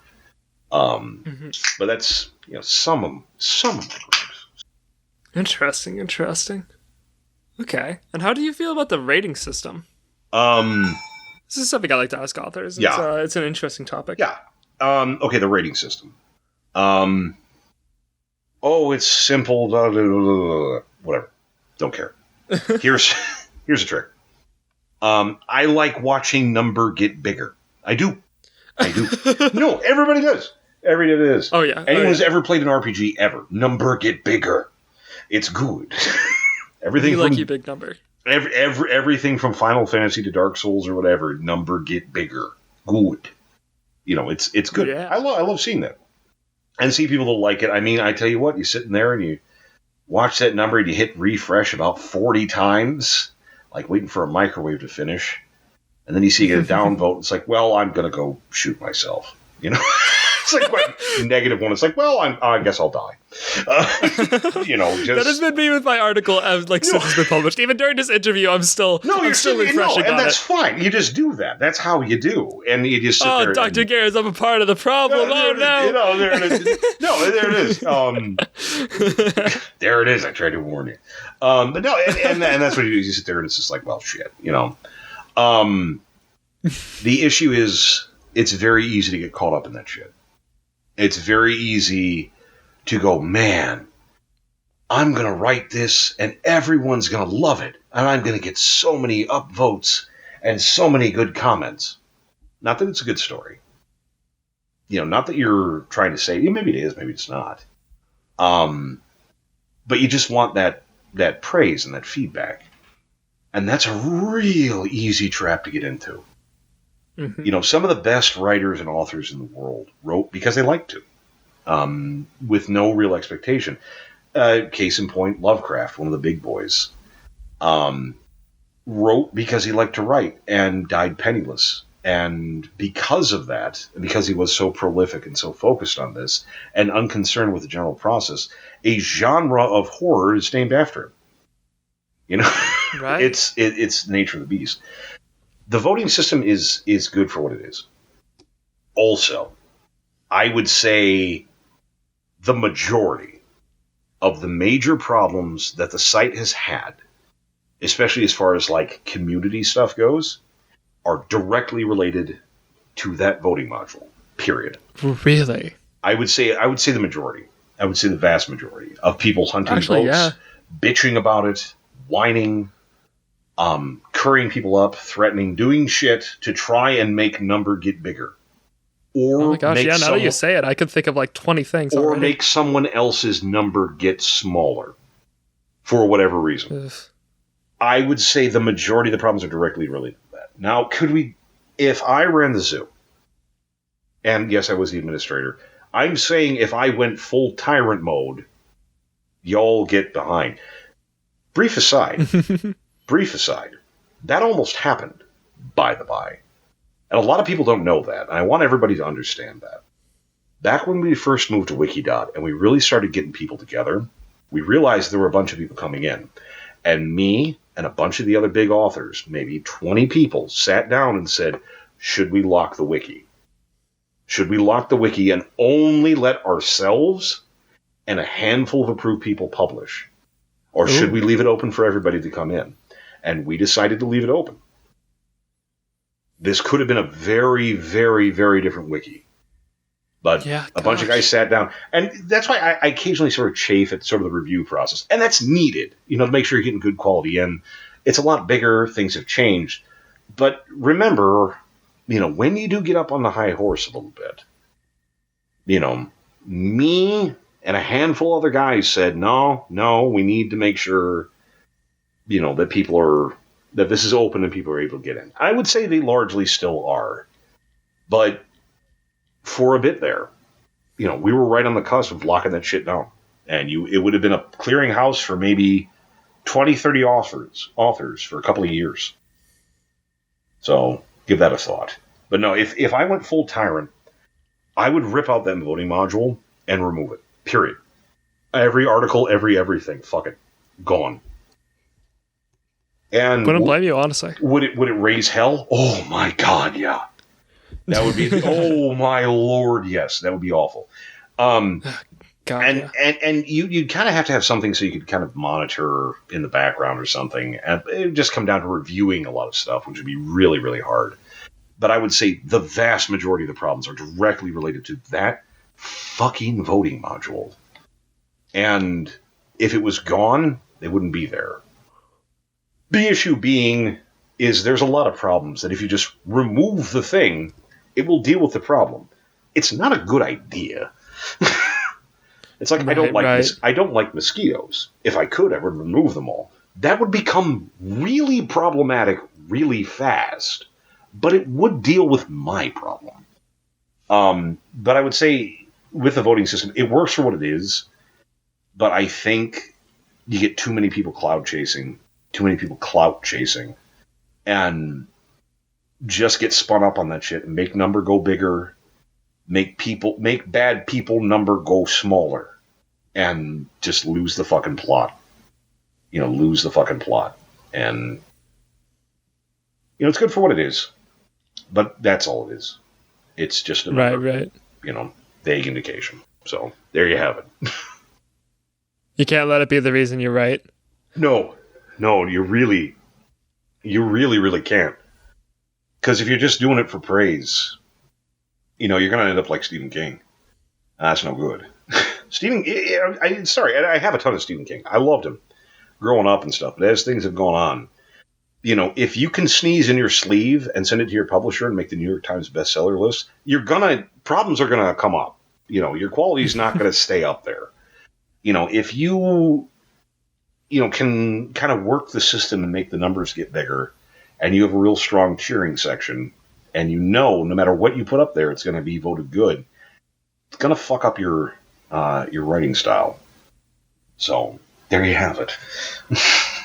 Right. Very interesting. I honestly completely agree with you. Yeah. I say this despite the fact that it is so fun to see the number go up, but I do have to actively stop myself from wanting to. I'm in there. I'm in there right with you going, number bigger.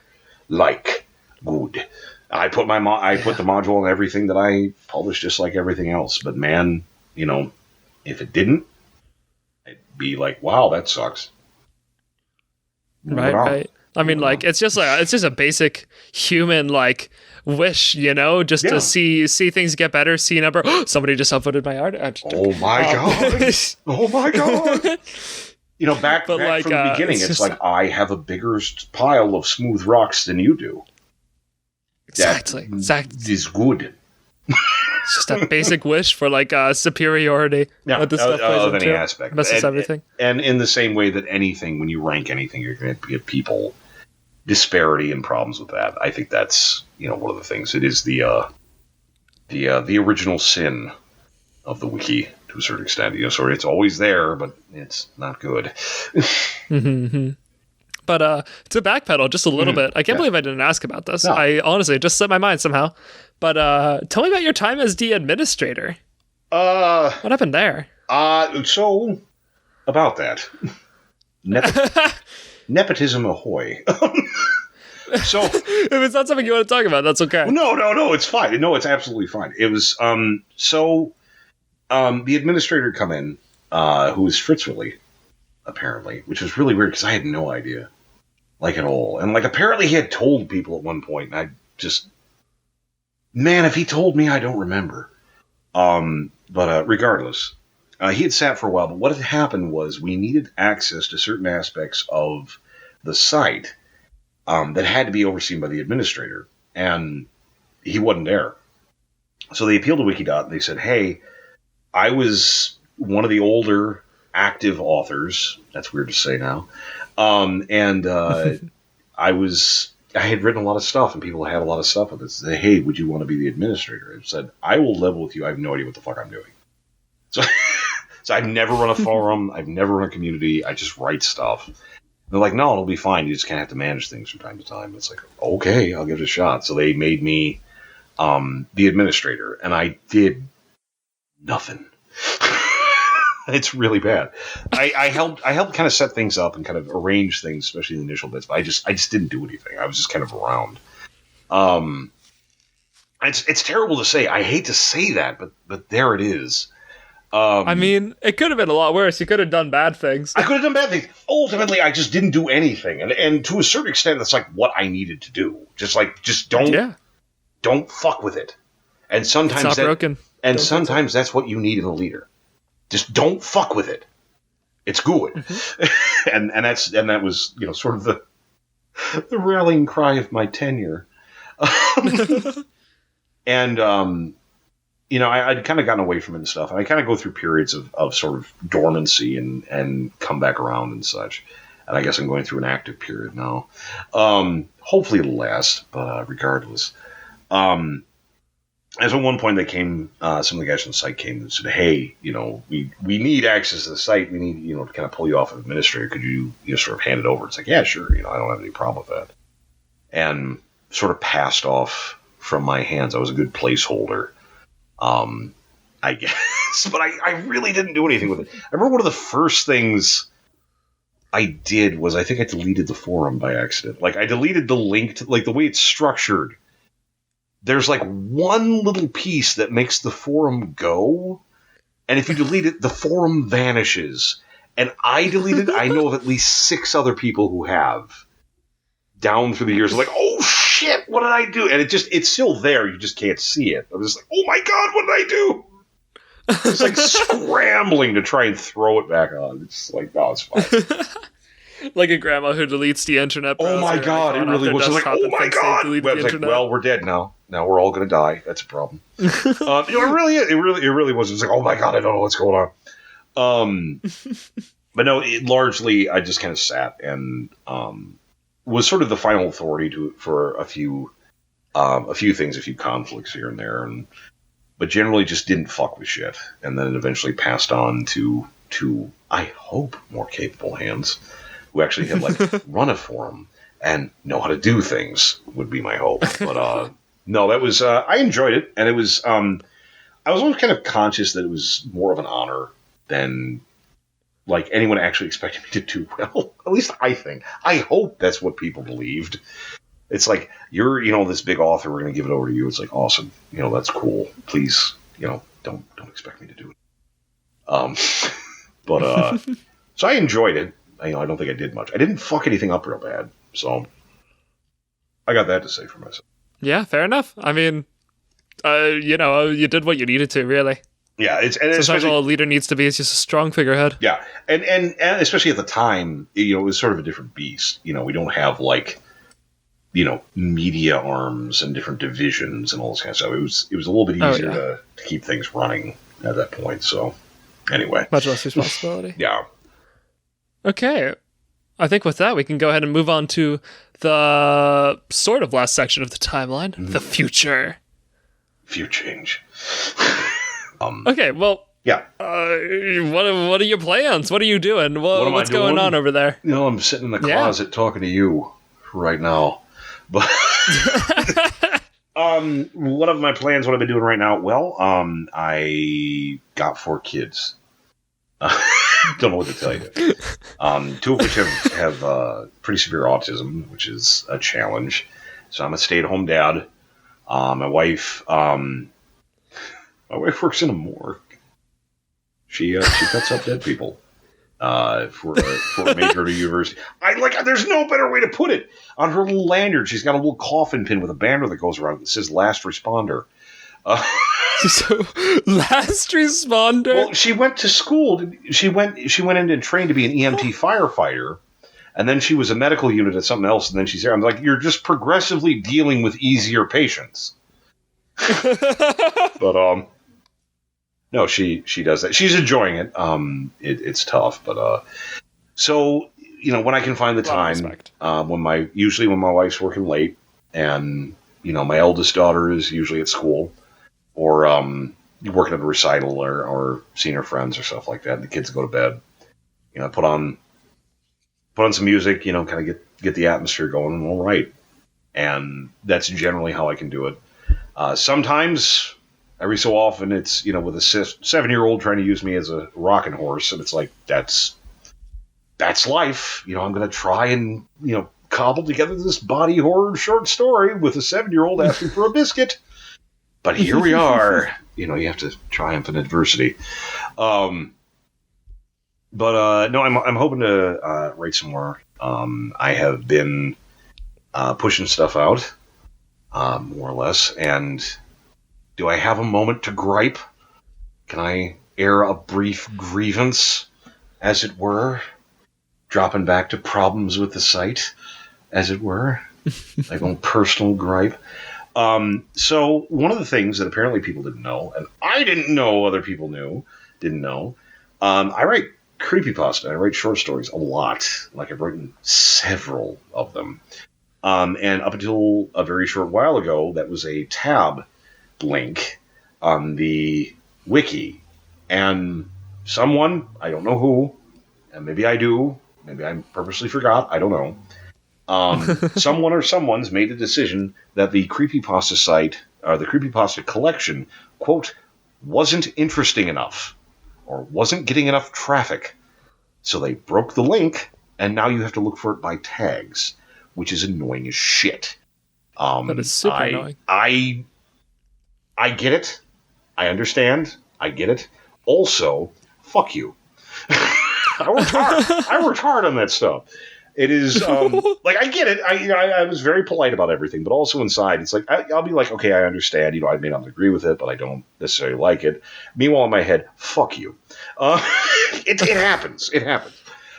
You be polite. That's how it works. But with that, I was like, okay, I got to figure something out. And my eldest daughter, is a giant fanfiction dweeb. I have her username. I threatened to reveal her, but I didn't.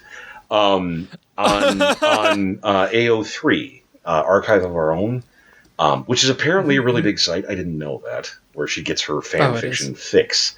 And she's like, hey, you should join that. Hey, you should do it. I'm like, you know what? I'm going to do it. And I did. And I've been slowly shifting my general work, copying it over and putting it on AO3. So if you are listening and you are active on there, please go look. Dr. Gears 882. That will take you to my work generally. Have a fair bit of it transferred over. One of them being the novella that I accidentally wrote. I had a bad dream, and I wanted to write about it and turn it into a novella called The Dire Mother. Please read it. It's gory as shit. It's gory as shit. I will level with you. But there's some Lovecraftian stuff. It's very, very cool. I enjoyed writing it. I feel people should read it more. And did I start migrating out of spite? Why, yes. Yes, I did. So I do a lot with that. I just recently put out another SCP item, the first one in a long time, 4940, the Transformer. Again, go read it. Check it out. Just recently. That's just recently. 2 years ago. Yeah, just recently. Which was stupid, but no, still doing stuff. I'm hoping to put some more stuff together. I probably have 3 or 4 short stories sitting on my desktop looking me in the face right now. And what is probably going to turn into another novella of another bad dream that I had. And if you read The Young Man, you're probably going to be like, hey, yo, I recognize some of this stuff. But definitely I intended maybe for a wider audience. So still doing stuff, still putting stuff together. But yeah, right now just kind of sitting, trying to make my way through. Trying to not fall over generally. Okay. A link to that AO3 account will, of course, be in the description, along with a link to Dr. Gear's author page on the SCP Wiki, where you can find all the other articles we talk about. I should say that. There you go. Very good stuff. Yeah, but I highly recommend you guys check that out. Yeah, no, personally, absolutely. I've not read it yet, but I'm very excited too. It's very cool. Don't leave. Honestly, keep listening. Keep listening. But yes, we're not done. Tabs. We're not done. Open some tabs. Check them out later. Anyway. Yeah. Yeah, it's waiting. It'll be waiting for you. It'll be waiting. It's not going anywhere. It's not going anywhere. But I honestly I remember finding it out on. It's kind of weird to reiterate. Yeah, we're kind of going over some surprise. of this again. It's like, oh wow, really? It's kind of rehashing. Yeah. Like on the original interview, I was like, oh really? Yeah, but you were like I already know legitimately this. what the hell? Like you were like legitimately confused, and it's like. I get it. It's fine. It surprised me a lot. I couldn't believe it. Like you've just Dr. Gears, has just been writing stuff, and it's like just it has been writing one stuff view? this entire time. What the hell? And it's like, no. How did nobody know about this? Yeah, it's crazy. Just sitting back in the creepypasta archive, and occasionally shoot off a tale here. That I think, if I remember right, I just did a tale not long ago about 682. Actually, a couple of researchers talked about 682. Like, just recently. Oh, okay. Really? Not recently. Like, probably. You gotta bear with me. I don't know, man. Recent in my you start to get that old time starts to kind of shift a little, Listen here. Listen here, sonny boy. I'll show you where it's at. I don't know why I turn into a hillbilly when I get old, but it seems to happen. Oh gosh, we see how it's gonna go. This is how it's gonna be. It's how it's gonna be. Unfortunately, I am a hillbilly. That's the problem. I grew up in bumblefuck nowhere. My nearest neighbor was a field, man. So I was in the middle of nowhere. So I guess I can buy it honestly. Okay, well, let me ask. Do you like? So you are hoping to write for the wiki once again. Do you have any explicit plans as far as that goes? I have some ideas. I'm working with a couple of people on some ideas here and there. Oh. I don't want to go into too much stuff just yet because there's a lot of stuff that's kind of embryonic. But at the same time, I've written and helped write. God knows how much. People will be like, hey, let's talk about this. And I'm usually willing to sit and kind of natter and just yammer about stuff. Obviously, being on a podcast. Anyway, but it's like people will come to me with an idea or something like that, or just want to kind of shoot the breeze. It's like, let's get an idea. Let's do something. And just kind of spitball stuff together, and all of a sudden, we have stuff. I got a few ideas. I got a few processes. Like I said, I got several. It's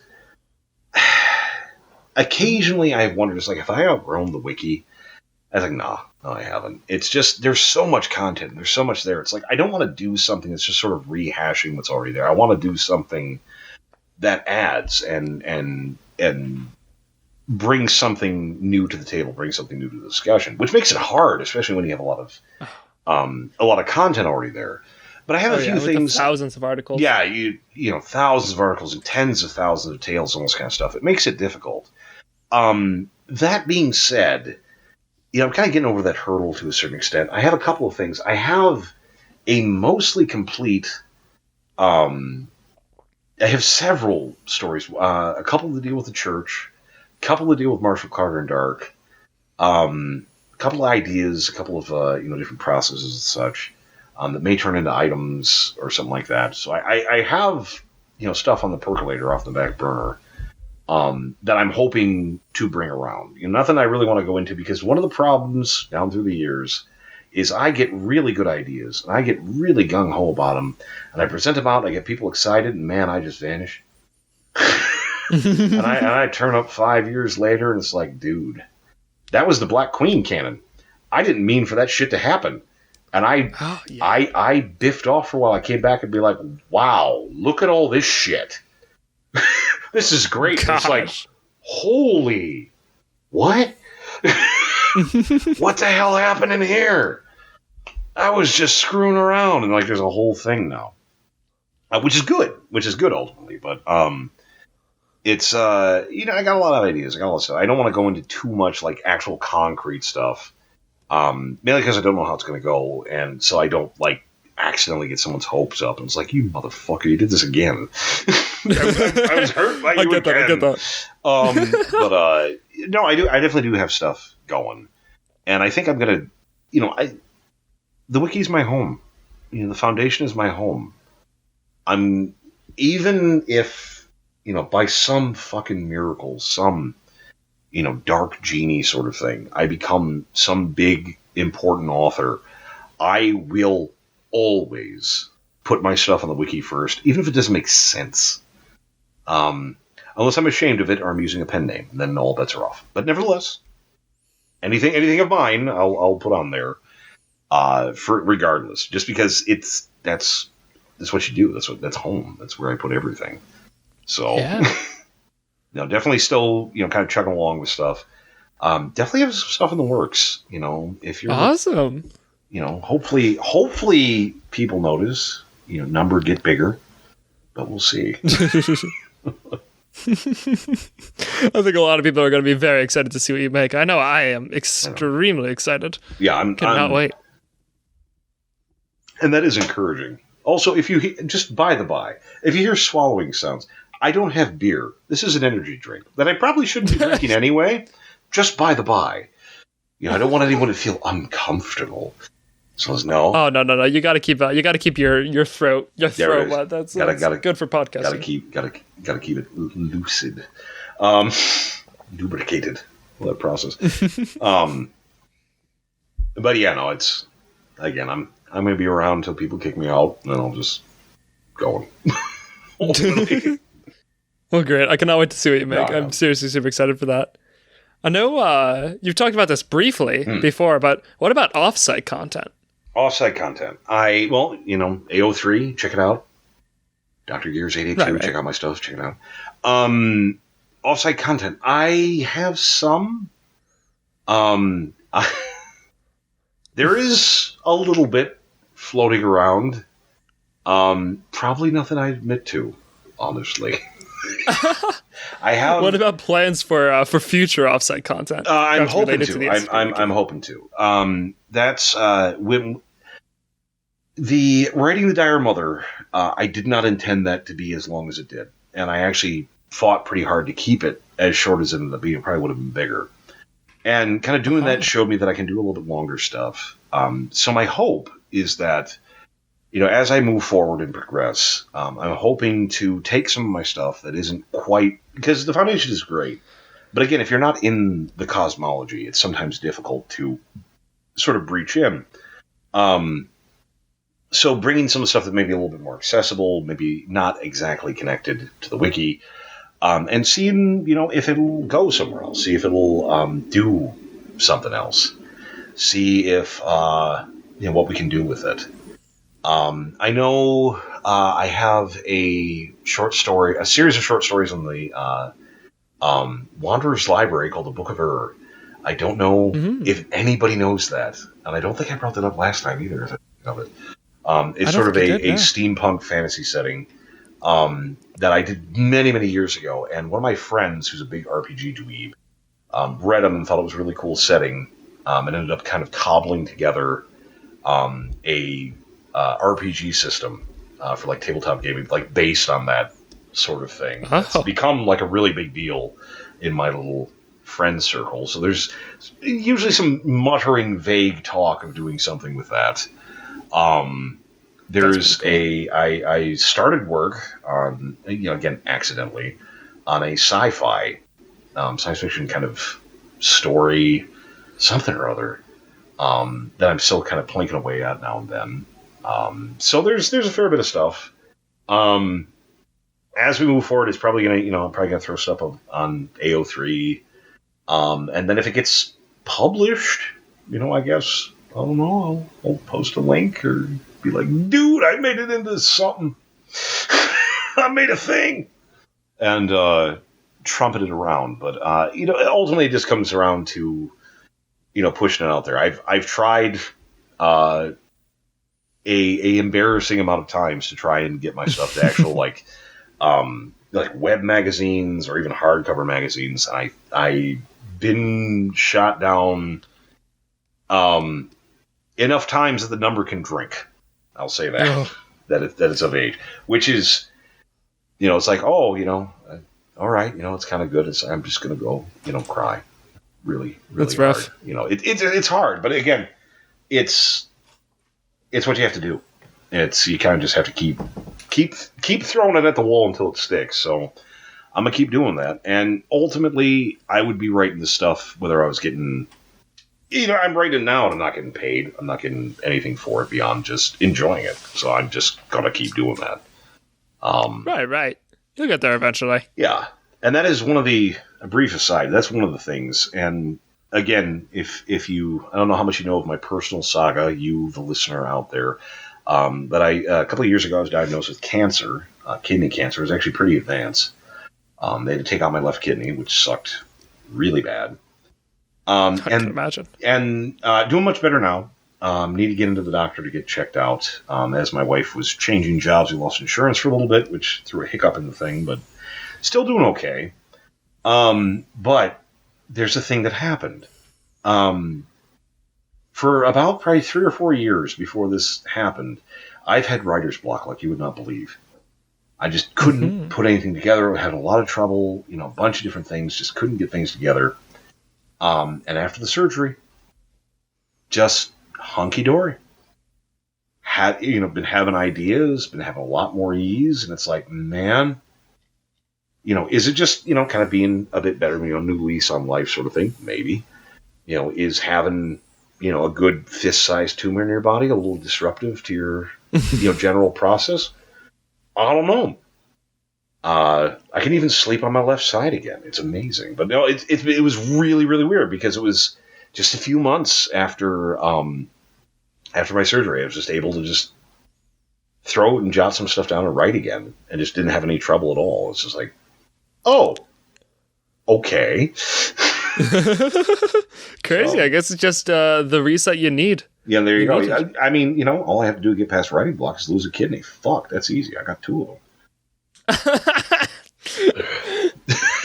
So there you go. Not saying that's advice. Good God, no. I'm just saying. Hope you writers are taking notes out there. Is someone taking it? There, write that down. No, fucking don't. Experiencing writing block? Just remove an organ. Remove an organ. Know. I mean, I wish I could say that was unique, but it ain't. You just, one of them things. You don't need all your fingers. You can type a phone. I mean, you got 2 ears. That's true. You got 2 of a lot of shit. Yeah. Creativity versus organ. I mean, you got 2. No.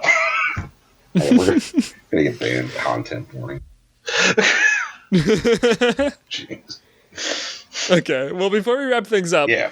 I asked a bunch of people who are involved in the wiki what some questions they would want to ask you are. I got a lot of really good responses, but we don't really have time to ask all of them. All right, let's get a few. So I'm just going to choose 3 of my favorites. All right, let's do them.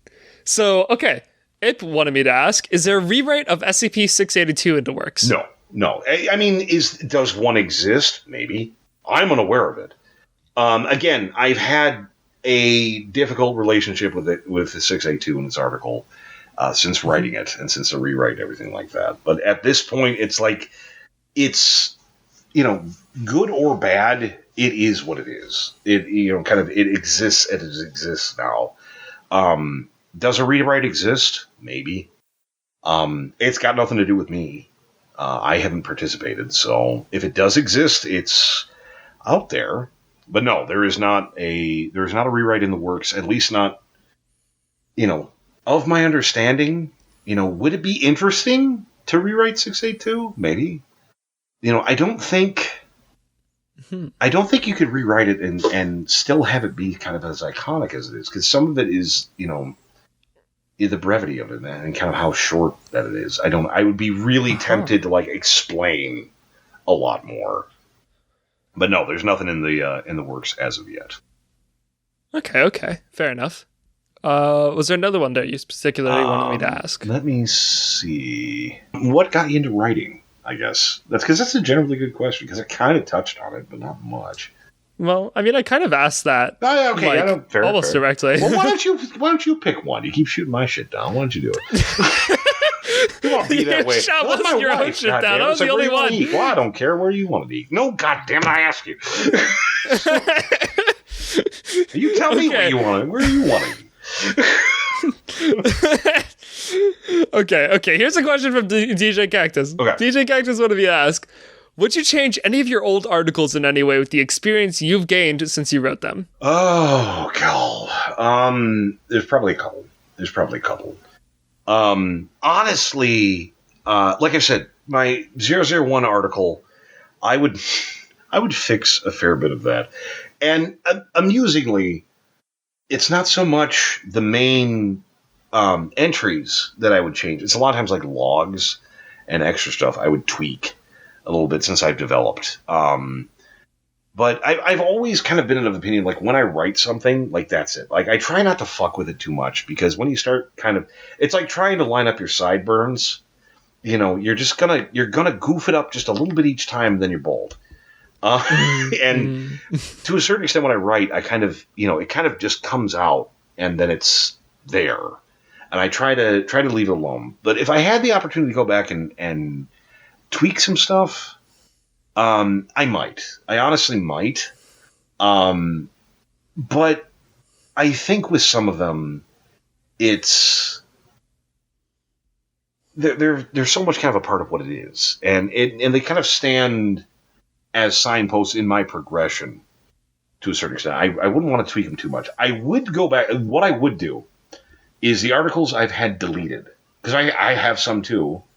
Absolutely, I have several actually that have been deleted. I would go back and edit those to try and get them to stand the test of time. If they were salvageable, I make the attempt. But like stuff that's here and is doing well, or at least is there, I would generally leave alone.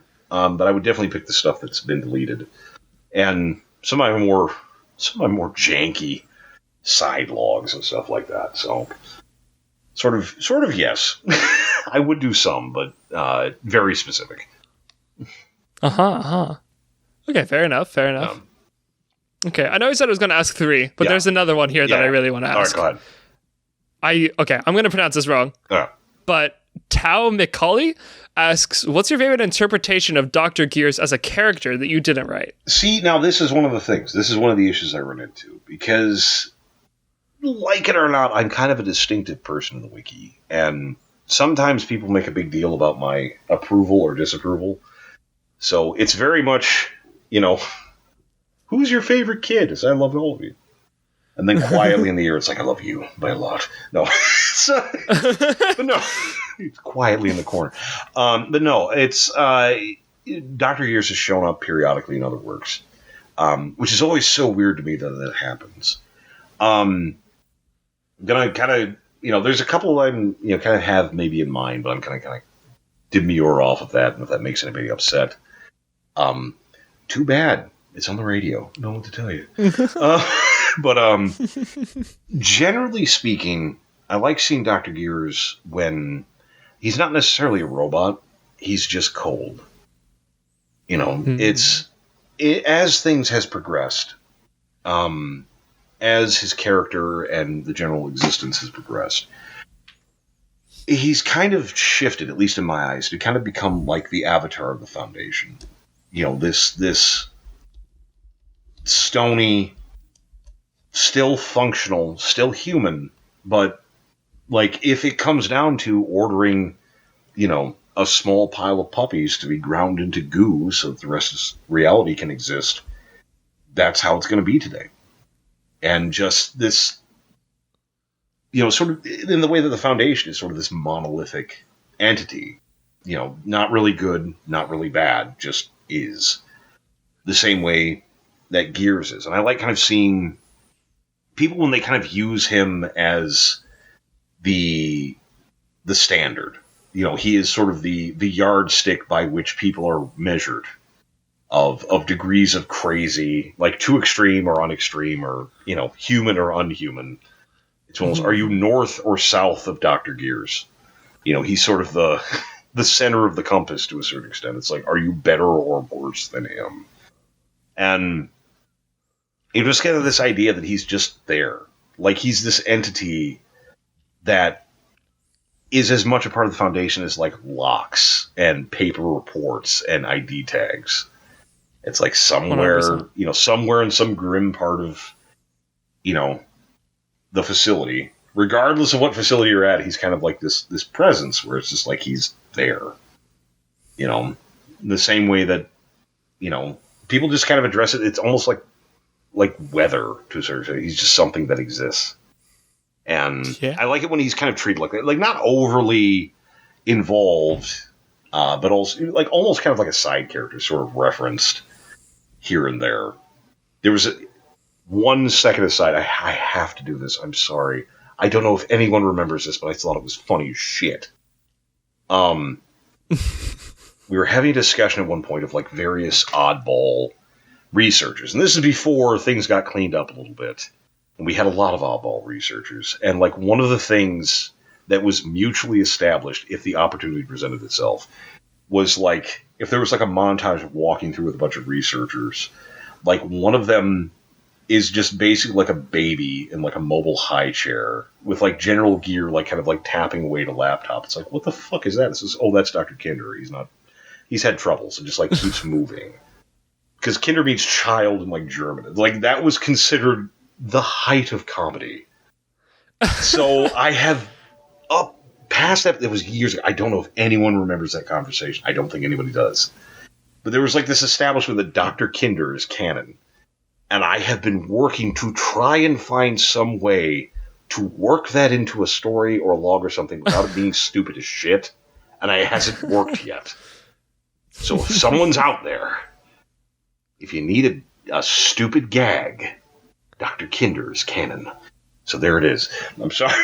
It just made me think. I'm sorry. It just made me think of it. And anyway. You're all good. Moving right along. I've never heard of that. No, nobody had. It was so long ago. It was so long ago. It still tickles me. I still think about it periodically. It's like Dr. Kinder. This is like a baby just walking around. I was like, oh yeah. Like just dismiss. It's like, oh yeah. No, very creative author avatar. I love that. He's not feeling well. It's just like, what the hell, man? Okay. Last question I'm taking from someone else before we move on to the final closer. All right. Jackrabbit, who I recently had on SCP Authors Anomalous, episode 5, go check it out, wanted me to ask, how do you feel about off-site content about your work? That is really cool. I generally speaking, I love it. Like I am absolutely the dweeb in YouTube, SCP Foundation, something or other. Checking out stuff. I'll watch videos. I'll watch, recordings and readings and all this kind of stuff. There's fan art. They have fan art of shit that I've made. Like I'm such a dweeb about it. I think it's very, very cool. Do I get a little spicy when they get it wrong? Absolutely. I don't know why in heaven's name everyone seems to put Gears in a gay relationship with Dr. Iceberg. I was actually just looking through like Google images of Dr. Gears, and there's so much of it. Here's the problem. There's a lot of it, and a lot of it's really good. It's like, well, shit. I don't like this, but it's really well done. It's like, oh God. Bravo. No, there's a lot. Somebody out there is patting themselves on the back for writing that right now. No, that's the thing. It's like really good. Like I saw a whole montage. There's like like a 4-minute video of music of just homoeroticism between Gears and Iceberg. I'm like, someone made this. Someone is down with this. And again, in the grand scheme of things, if that cracks your whip, fantastic.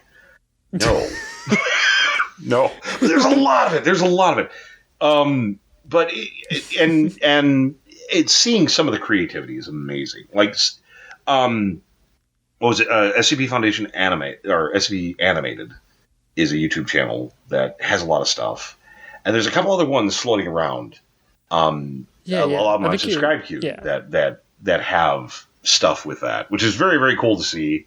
And it's kind of interesting sometimes seeing like shit that I've done. Or things that I know very, very well, sort of interpreted through other eyes.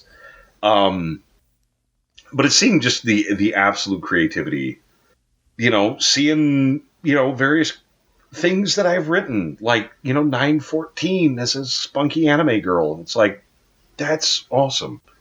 It's weird, but that's awesome. I think it's very, very cool. I very much encourage it. It's, do people get it right all the time? Oh, fuck no. No, not at all. People will fuck shit up and get different ideas about things. But I think it's, if you have a big community like this, or you have something big and important, you're going to get stuff like that. People are going to draw and write and do stuff about it. As far as writing and stuff goes, that's weird. Like, it seems weird to me. Like, why wouldn't you have it on the site? Why wouldn't you have it a part of things? But especially things like art and music and stuff like that. Something I can plug for absolutely no reason at all. I just enjoyed it. There was a song, Superstitious Foundation, on YouTube. Have you heard that? I have never heard of that. I swear to... Open a tab. Superstitious Foundation on YouTube. I don't know. I don't remember the guy who wrote it. Again, I'm bad with names. Superstitious Foundations. I heard it on YouTube, and it has a music video built from the containment breach, like, models and such. It's really, really good, and it is catchy. Oh, this is by CG5? It is catchy as a motherfucker. It is gosh. really catchy. It is really, really good. Listen to it. It's good. Like, not right this second, but listen to it if you haven't. It's really, really good. I enjoyed it. They really, really killed it. And a couple of my items. One of my items that is almost never... The water ball is actually referenced in that story. It's like, I know you're only doing that because it rhymes, and I don't care. That's awesome. The fact that, my more unknown stuff sort of made it in there. But it's a really, really good song. But it's just like the idea of that, like, shit that I was involved in, had a hand in making, inspired some other guy to make a song, or make art, or a video game, or all this kind of stuff. It's just really, really cool. It's just really, really cool. Yeah. By the way, I was briefly involved with the original containment, not the Unity version, but the original containment breach. I wrote some of the flavor text for that. There's a note from Dr. Gears and a bunch of notes from a doctor that's being chased by 106 through the area. I wrote all those. I think they made it into the new game. I don't remember. But I actually wrote on that. I actually consulted with some of the devs and such for a little bit, and then, I fucked off because it's what I do. But it was really, really cool. But it was that was a lot of fun. But no, I love offsite, creations and such. But it's one of those, if you want it to be, part of the, beyond just like fan art or whatever, or fan works. Bring it over to the site. Can I put it on here and have it be a part of things? It's like, well, I don't want to do that. It's like, well, then it ain't part of things. There's fan fiction. That's fine. But, like, don't write your own little pocket universe and make a big deal about it. Bring it over to the site, and yeah, it's bare knuckle, but there's a reason. But as far as, like, art and fan works and stuff, yeah, hit it up, man. Super, super cool. Super cool. It's actually like CG5 is actually the person who made this. I instantly recognize him because, they're a huge deal. I've invited them to this podcast and have not received a response on it, surprisingly. But well, there you go. That'll definitely be linked in the description. That is super cool. Yeah. It's really good. Yeah. Okay, and another thing that Jack Rabbit wanted me to ask, kind of related to this. Okay. I am sort of paraphrasing her words, of course, but what do you want to see offsite creators improve upon when adapting on-site works? God, I'm trying to think. One of the things because there's a lot of outside stuff. There's a lot of outside sort of things, and when you're trying to encapsulate, a lot of the works for people that maybe aren't a part of the thing, you're going to get. There's going to be sort of compression errors. Again, looking at YouTube, there's a lot of things that don't exactly mesh right, that don't exactly fit. People making content off-site, whether it's movies or music or art or whatever, because of the nature of the Foundation being very flexible, I think you have a lot of leeway. By the same token, try to keep the meat of things. Like, first of all, read what you're doing. Like, sit down and read the article, look over it a little bit, get a feel for things before you just kind of go in. Because I've seen people make very simple errors because it's kind of obvious people didn't read stuff. The Foundation and the Wiki is first and foremost a writing site. Read stuff. But generally, I don't really have a problem with too much. I guess I haven't hit a lot of stuff that's like really offensive enough to like really like being like, this needs to change. And maybe other people have. But I think one of the issues is you have to be careful how you present stuff. Because these are people's babies, man. Some of this work people have worked with for a long time. Look at mine. So you have to kind of approach with a degree of delicacy. And especially if you're like presenting up like a tale or something like that you're presenting as like the defining blank, you got to be real careful with that because there isn't a canon. There isn't a defining anything. It just is. And, but no, I haven't really run anything that's really like so objectionable I'd want it to change. Generally speaking, it's like if something's bad, it'll just not take off, or at least my opinion. True.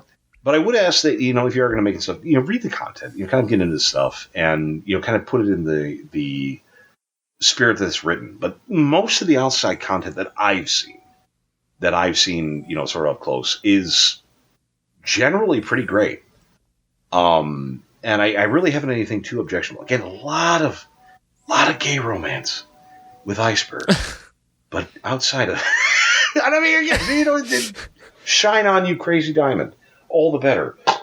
But, again, outside of like personal preference stuff, it's like, I don't know if we necessarily need an anthropomorphic SCP item dating sim.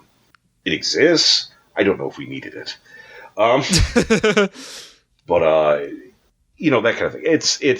I don't really, I wouldn't want someone sort of dictating down to me, how to express my artistic vision, especially if I'm trying my best and trying to keep kind of close. So I'm not going to do that to other people, but at least know your content.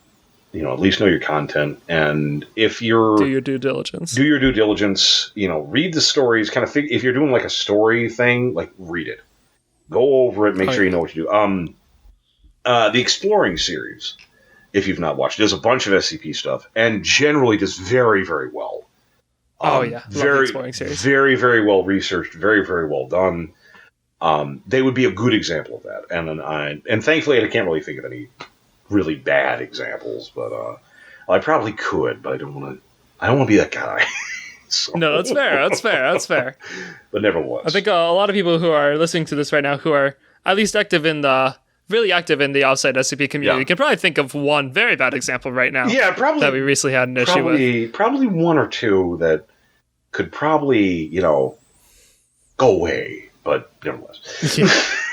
I will say just briefly, we talked about this more in my episode of SCP Authors and Almost with Jackrabbit, so if you want to hear more about this topic, go ahead and check that out. Mm-hmm. I will say, one thing that authors really appreciate is when you adapt their characters correctly. Mm-hmm. Just do your due diligence and don't change things that shouldn't be changed for any reason, like pronouns, for example. Yeah, no, don't go screwing around. This stuff is the way that it is. Maybe it works, maybe it don't. But things are the way they are. Don't go goofing with stuff for no reason. It's just jarring. Don't screw with stuff, man. Right. Do your diligence. Don't be an asshole. Generally, that's not even just writing advice. That's life advice, man. That'll go far. Oh yeah. Do your diligence. Wow. Do your diligence. Getting there. Last question. Yeah. I thought you were going to try. Pull the segue lever. Segue. So, just to wrap things up here, I'll ask you the one question I ask every guest at the end of this podcast. Dr. Gears, it was great to have you. Thank you.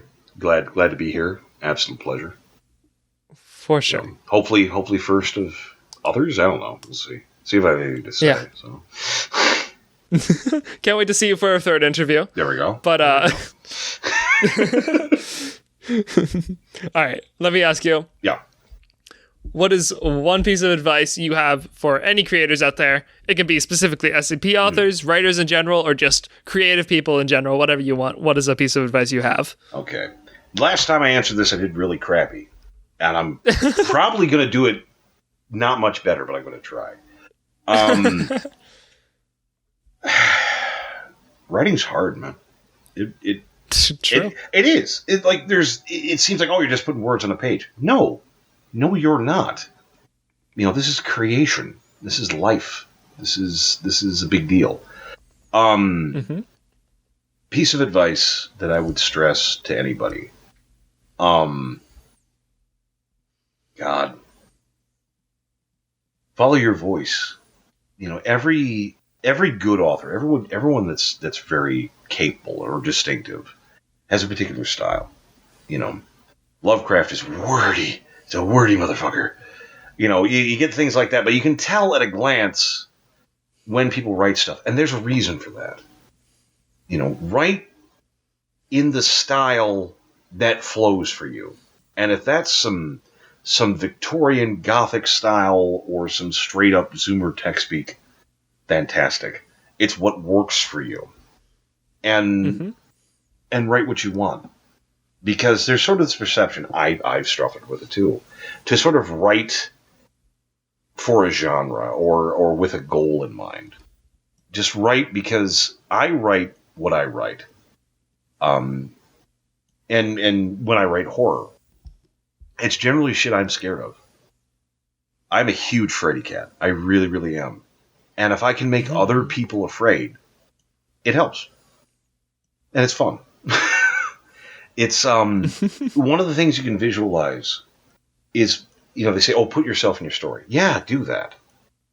Imagine, the emotions that you want to bring out in somebody. Because that's what art is. You're bringing out an emotion in someone. Is it love? Is it hate? Is it disgust? Whatever. It doesn't matter. When you write, it should trigger an emotion. It is not a vehicle for a message. It is not a example. It's not. You're trying to trigger emotion. Words are just a vehicle for that. So focus on that. Also, the last piece. Get them in the first line. If your first sentence is secure, if you can hook them on the first sentence, you can drag them through 1,200 pages of work. If you don't catch them on the first one, you got nothing. You got nothing. Oh yeah. Get them on that first line. And if you look through some of my work, I try. I do my damn best. Hook them on the first one, and you can get them. It seems silly, but I promise you, if your first sentence is evocative, if it's interesting, you can get them hooked for the whole book. So that's what I pass on to people. 100% true. And that's there's another issue that another what is the proper way to say this? A challenge that comes with the SCP Wiki, especially considering you have to start with the special containment procedures. Yeah. But that's just what makes it so much more fun. Yeah, it's with that you get more of a slow burn. Special. You kind of have to pick your way through. It brings you in, it makes you interested, and then you kind of halfway through it, it's like, oh wait, this thing is bad. Oh, this shit is bad. But that's the containment procedures is sort of like the first line. It's like you have a picture and a general description. It's like, why the hell do they have armed guards for a chair? Like, what? Oh, that's why. and that's how you get them. It's like, why the hell they got all this shit going on? Oh, that's why they have that shit going on. Okay. 100%. Okay. Well, I think with that, we're good to go ahead and wrap this up. Alrighty. Thank you so much for coming on a second time, Dr. Gears. A second time. Very sorry about what happened to the first recording, but I think we can happily say that this one turned out a lot better, and that we definitely improved on it at least. Made the best out of the situation. At the very least. So interview, 15.5? Something like that. Alrighty. I'm tired as hell. I want to end this. All right, let's wrap her up. Okay, so go ahead and hit stop now, or... Yeah, let me quickly say thank you guys all so much for listening. I'll see you guys next time. Links to everything we talked about are in the description. Go check them out. Go check out that AO3 now. Go read some of the stories so that you don't go to sleep tonight. And I'll see you guys next time. Also, stay tuned and subscribe to see the episode of SCP Authors Anomalous, which will eventually feature Dr. Gears with some other person. I'm there. Sorry, I was chuckling. Okay, perfect. All right, thank you guys for listening. Bye-bye, everybody. Bye-bye. Hello. Thank you so much for watching this episode of the Create Stuff podcast. It really means a lot to me that you actually managed to make it this far. I really don't know. You did. I barely managed to make it this far when I was editing, but here we are, I guess. Oh, man, this is unscripted. It's the Tuesday before this releases. Man, it has been hard to edit this, but I wanted to get it done fast because I just think this was such a cool interview, and it was really cool to get to talk to Dr. Gears.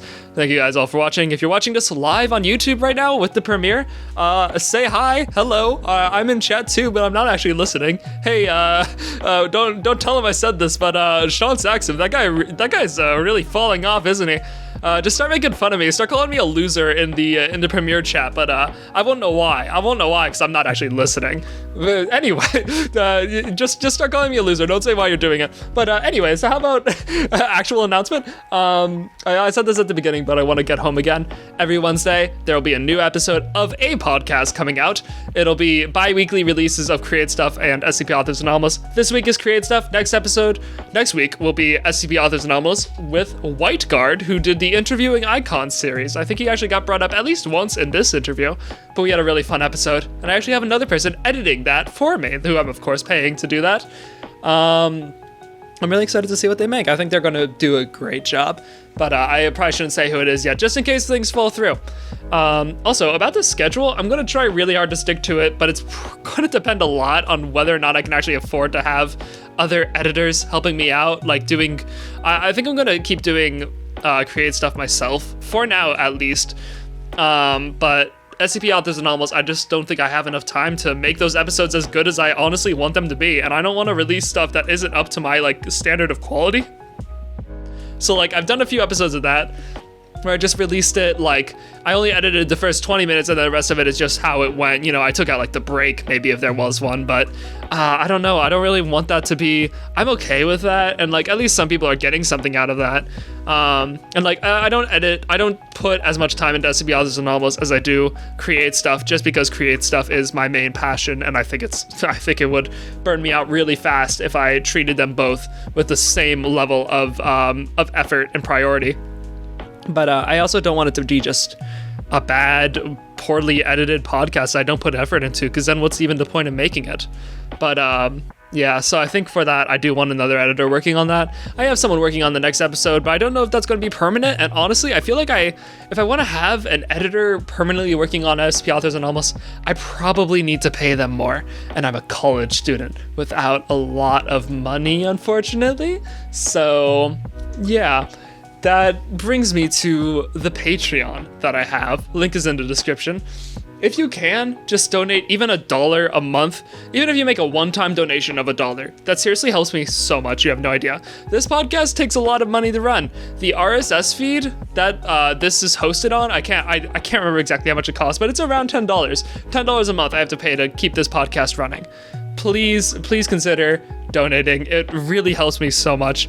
I want to get SCP Authors Anomalous on an RSS feed too, but I don't think that can happen with my current budget, especially if I'm having another editor. But if you really want to see this series and SCP Authors Anomalous flourish, please consider supporting my Patreon. It really helps so much. Also, feel free to make a one-time donation if that's more your thing. I'm going to add a Ko-Fi soon for that. But yeah, also no pressure. If you can't contribute, don't worry about it. You don't need to apologize to me or anything. I'm seriously just so happy that you're here supporting me. That means a lot more to me than any amount of money ever will. Seriously, thank you so much. Also, do consider liking, commenting, and subscribing. It really helps a lot with the algorithm. Seriously, you guys have no idea how much comments help. Look at my video, The Man Break the Musical without the gay parts. I can't believe that's a thing. It has 7K views, 7,000 views. This dumb shitpost I made, it's a second long. Least amount of effort I've ever put into anything I've ever done in my life, and it's like my most successful video by far. But you can look at that, you can see, the reason it popped off was because of the amount of comments on it. There's just a lot of comments, and 10 of them are mine. A lot of the others are also mine, but the first 10 were at least mine, and that actually helped a lot. I can't really do that with my other series because that's kind of dumb, but if you guys are willing to leave a comment, it really helps so much more than you think it does.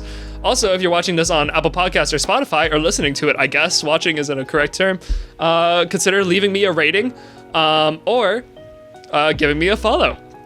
I'm actually going to start reading off ratings starting next episode. So if you leave me a rating, I'll probably read it off. I'm going to choose one every single time.